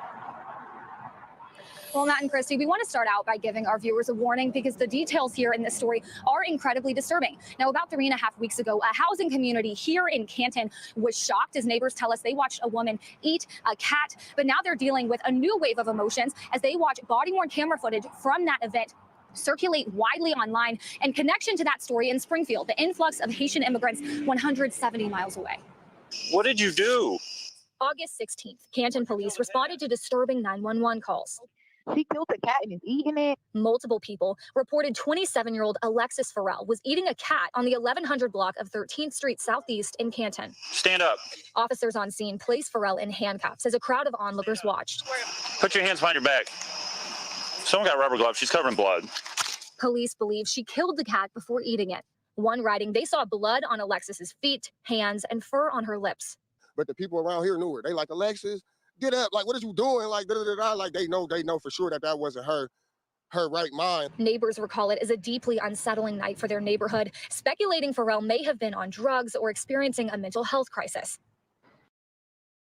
So this has been all crisscrossed. This is not a Haitian woman. She's from this area. She grew up in this projects area. They've known her. It's mental health breakdown, folks, of what it was. This is how this happened. She just broke. Okay. Yeah, Terry.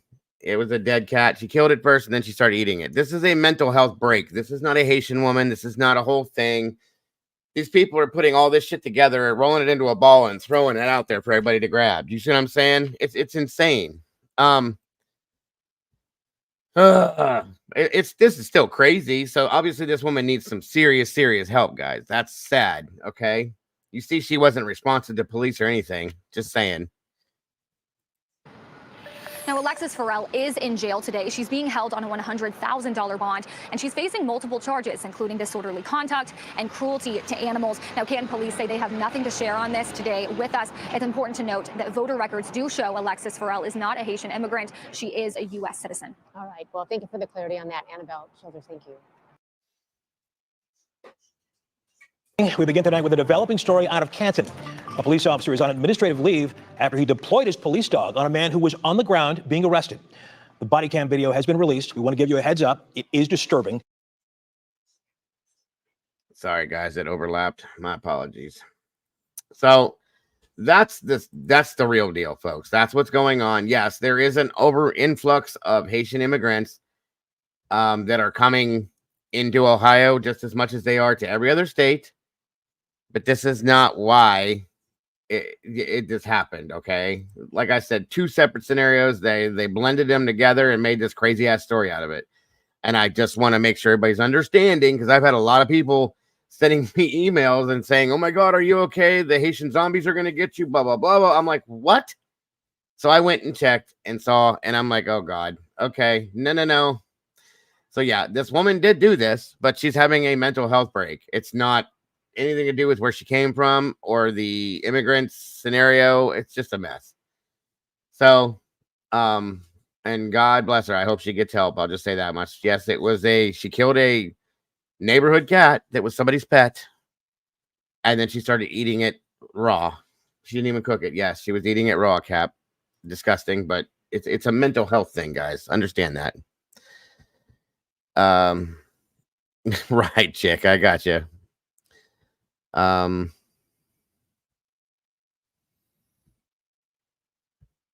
That is true, Miss Paula. She's absolutely right about that fact. Is they're eating up one thing for sure, and that's our resources. Facts.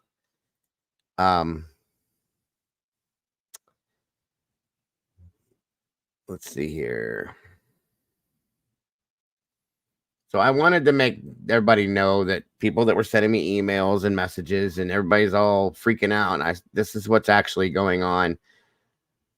Somebody put a mixture of a couple different things together, and said, this is what's happening. And then, of course, Trump didn't help when he said what he said and got everything mixed up for everybody else. So I just wanted to make sure everybody knew the truth as to what was really going on and why.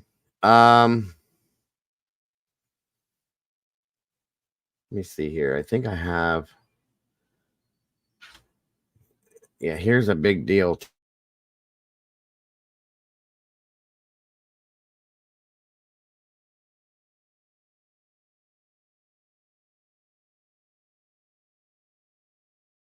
Okay, and also, I think coming up here real soon, I've said this multiple times and just haven't been able to do it. We're going to have a mental health show and put out a lot of different resources and a lot of different scenarios so people can understand what's going on with that. And maybe get a little bit of understanding for some things, because it's true. It definitely needs to be talked about. So that's coming here real soon, guys. And I mean super, super soon. Hell, I need it my damn self. This was another issue I had. So you're okay, chick bait. Calm down. No worries. You should be. People should be this way.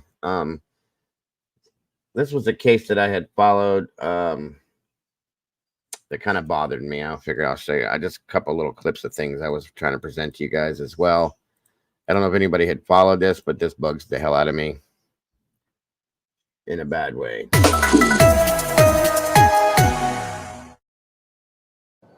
Sonica, a year or so after a jury convicted Wheeler of beating that child at a house party, an appeal court now saying the state didn't provide enough evidence for the conviction.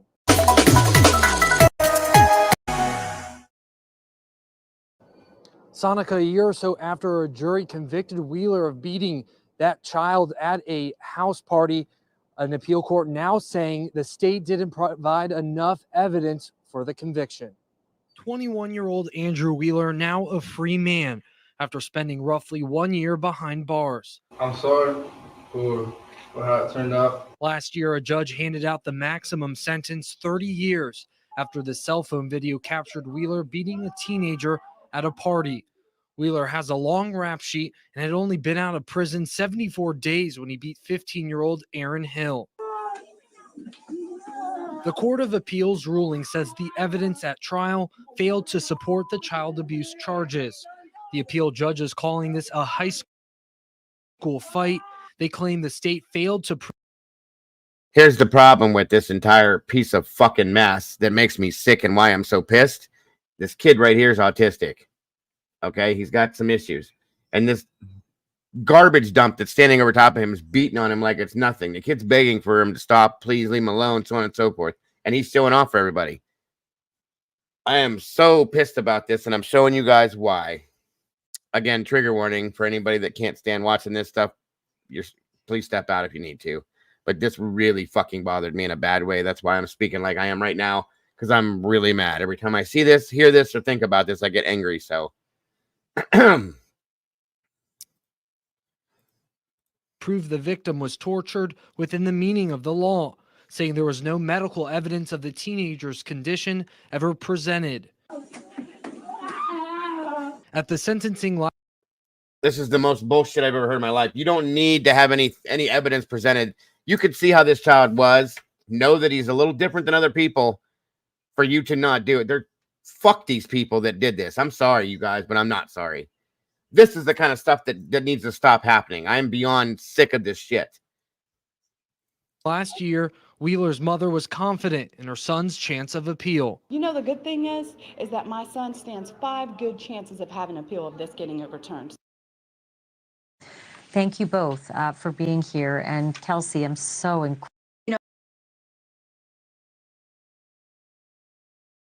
No. You're going to tell me that this idiot did not know that this child was autistic when he started picking on him and therefore in turn beating on him. The kid screaming. Oh my God, I'm so mad about this. I saw this morning and I said, no way. And I downloaded no. This is not okay. This is what's wrong with the justice system. Because he didn't know he was autistic, you're full of shit. That's what this whole thing is being overturned because he said, we didn't know that he had these issues or that he had these problems. Yes, you did. Yes, you did. Yes, you did. If you spent any time around this teenage child, you knew he had these issues. He wasn't like you. And you're going to some big old, show off for your friends and your girlfriends and beat on the guy. Really? No. Nope. I'm not even remotely okay with this.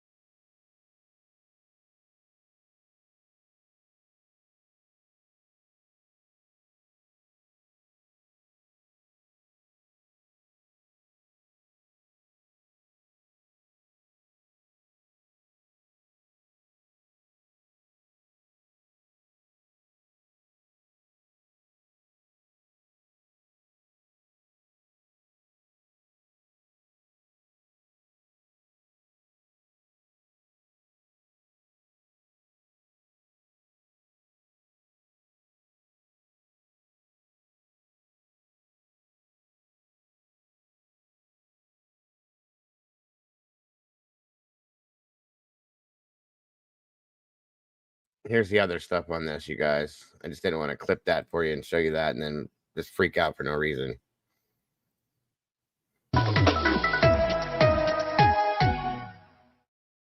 The attack on a teenager with autism in Okeechobee County. New charges have just been filed against Andrew Wheeler and Evadine Daly.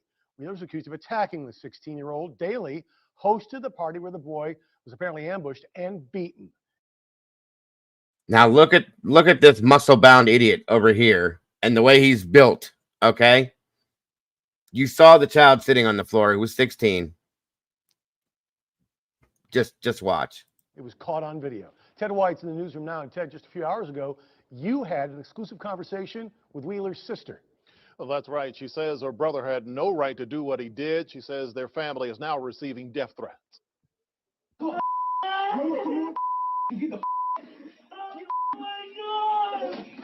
Okay, all right. It's the shocking cell phone video that landed an Okeechobee man in jail. The video shows 16-year-old Aaron Hill, who suffers from autism, cowering on the floor, covering his head and crying. 18-year-old Andrew Wheeler is seen throwing punches at the teen, kneeing him in the head, and grabbing him by the hair while dragging him across the floor. I feel like my brother 100% deserves to be punished for what he did. Amber Woodgett is Wheeler's sister. Wheeler told investigators the girl who was having the party. Here's the thing. It was a 16-year-old kid. This idiot's 18. So from my understanding, he's still an adult. That's a child. So whether he was autistic or not, this is illegal. Am I wrong? It's a grown adult man beating on a 16-year-old child. Not to mention he was autistic. And they're going to release this fuck from jail. I want to give him my address and have him come over here. That's what I want to do, to be honest with you, and show you what it's like to get beat on. It makes me sick to my stomach, you guys. I'm so pissed about this. You have no idea. Well, you can tell, but just saying. That's all he could do is pick on an autistic kid that's sitting there crying for his mother.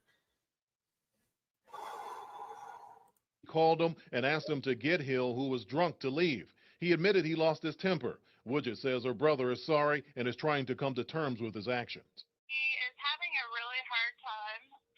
He feels terrible because he was not aware that this Aaron guy had autism. He was not aware that he was 16. I'm going to call bullshit. I'm going to call bullshit on this 100% bullshit. It is absolute bullshit as far as I'm concerned, and I don't care. Wednesday afternoon, Okeechobee police rearrested Evadine Daly, the woman who had the party at her home. She's seen in the video yelling at the kids to take it outside, but did not intervene. According to the victim, she also supplied the alcohol to the underage partygoers. Woodgett says more people should pay for this crime. I believe everyone who was there that had any part of any wrongdoing towards Aaron, they should totally be charged with something. The video is heartbreaking. No one should have to go through that. We, in no way, shape, or form, condone that type of violence, and we are very disappointed to see that happened. Okeechobee police say Wheeler and Daly will now face charges of aggravated child abuse. Daly will also face a charge of child neglect. Live in the newsroom, Ted White, WPBF 25 News.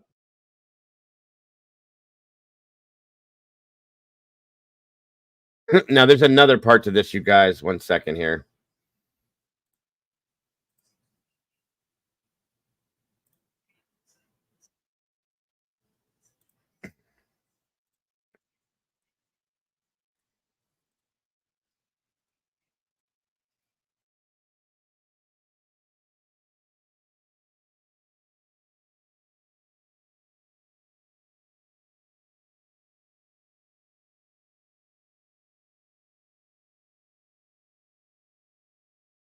How could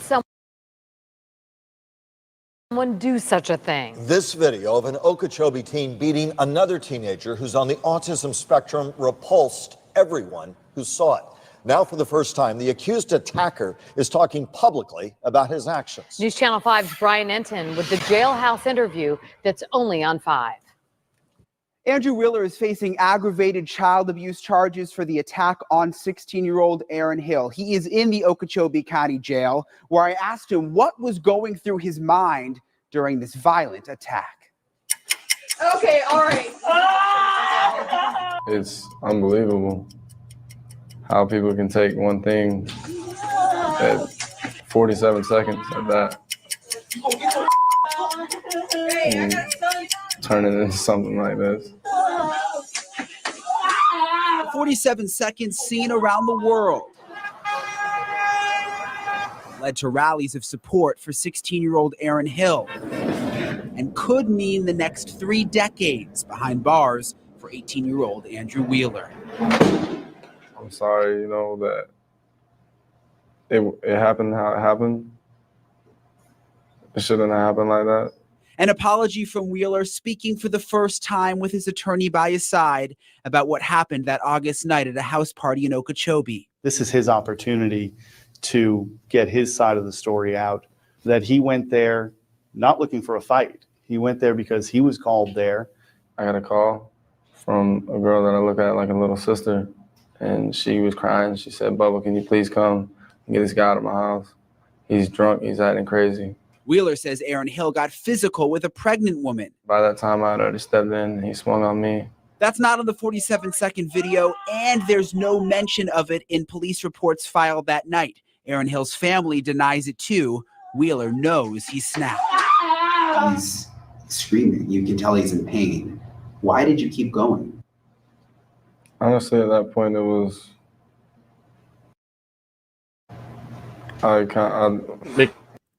Because he's a piece of shit, that's why.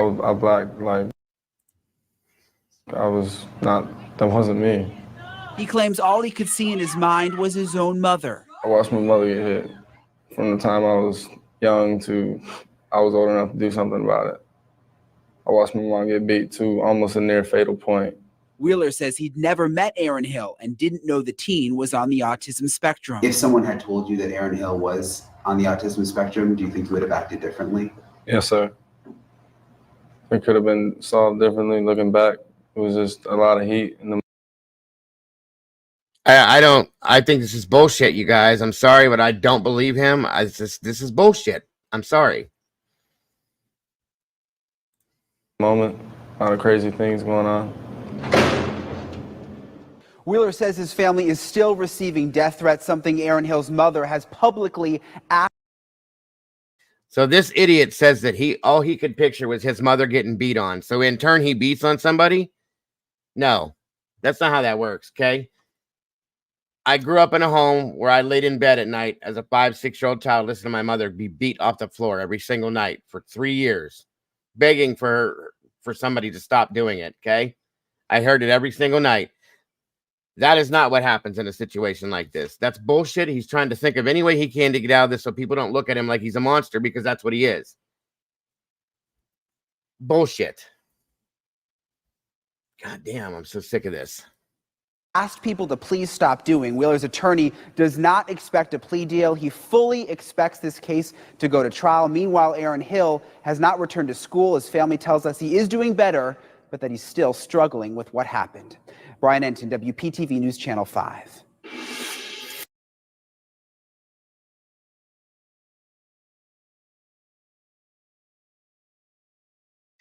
So anyway, I was highly irate when I saw that, and I just wanted to share that with you guys to show you that part of the problem of what's going on in society right now with the abuse of different scenarios and different settings, the abuse in different scenarios. I'm sorry. I'm so hot right now with this. It makes me sick. And you know, these types of things can't happen. People that do these kind of things need to be locked away for the rest of their life. They shouldn't be around other people, as far as I'm concerned. Yes, it's an excuse. It doesn't make any sense. Like I said, I grew up for the younger part of my life listening to my mother be beat by my sister's father every night, screaming for help. And he's saying that he saw his mother being beat in his mind. He blacked out and he beats on an autistic child. Nah. Nope. Sorry.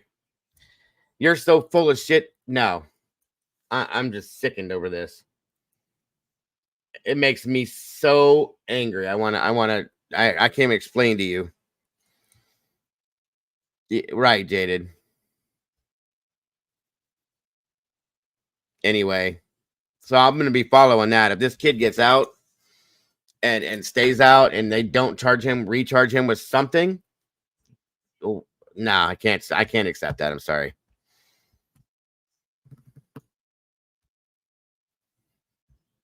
Yeah, that was Brian Enton before.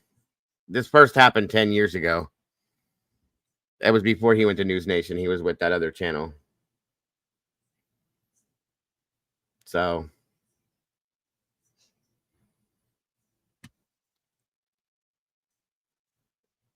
society's so messed up right now. My apologies for my language and my actions, you guys. It makes me so mad to see people getting away with this stupidity.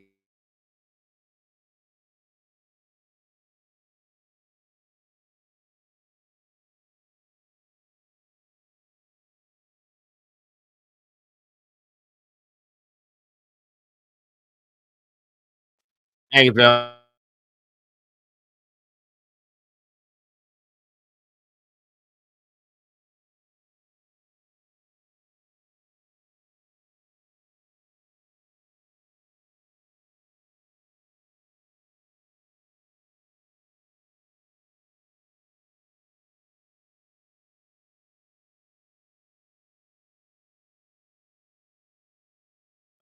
So anyway, guys, that's gonna do it for the show. I get it, chick bait. Thank you. I think that's gonna do it for this part of the show. I may be here tonight for a late night show. If you guys are interested, jump on in and hang out with us, and let's see what we get into. But I appreciate everybody being here so very much, joining us today on this. And I hope you guys are having an amazing day. I hope the rest of your day goes amazing. And if I don't see you tonight, I hope you have an amazing night. I want to thank the Blue Crew for being here and doing everything that they always do for me, and such an amazing job with it. I appreciate every single one of you guys more than you guys know. And I appreciate everybody in this community for dropping by to hang out with us.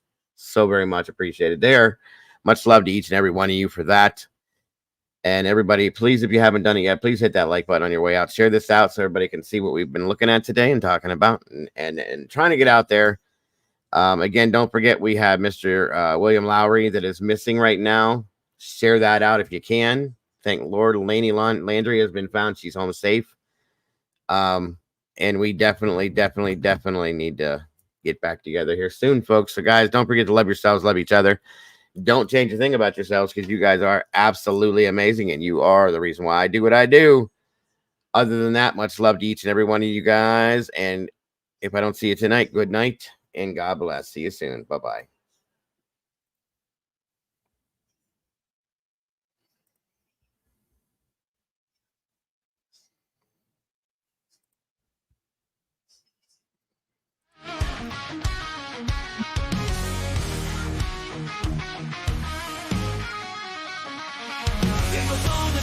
Typing at the speed of light, hunting down the shadows, bringing wrongs to right, digging deep in the data facts, sharp as a knife. With every single story, he's fighting for our lives. A voice for the voiceless, he won't stay quiet.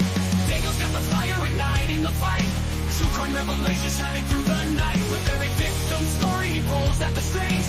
A hero in the darkness, hear the truth he brings.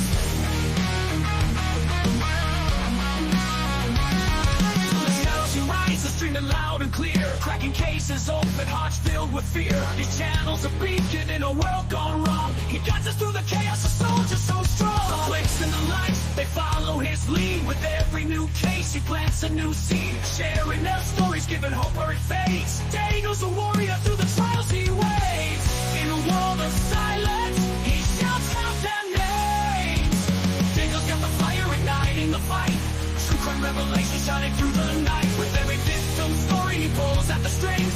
A hero in the darkness, hear the truth he brings.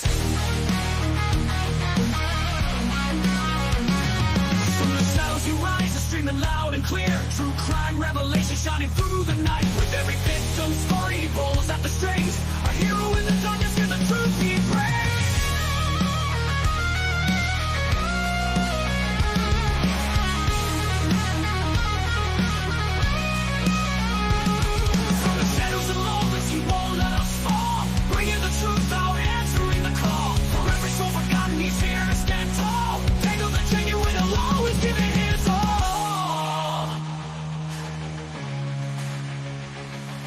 Daniel's got the fire igniting the fight.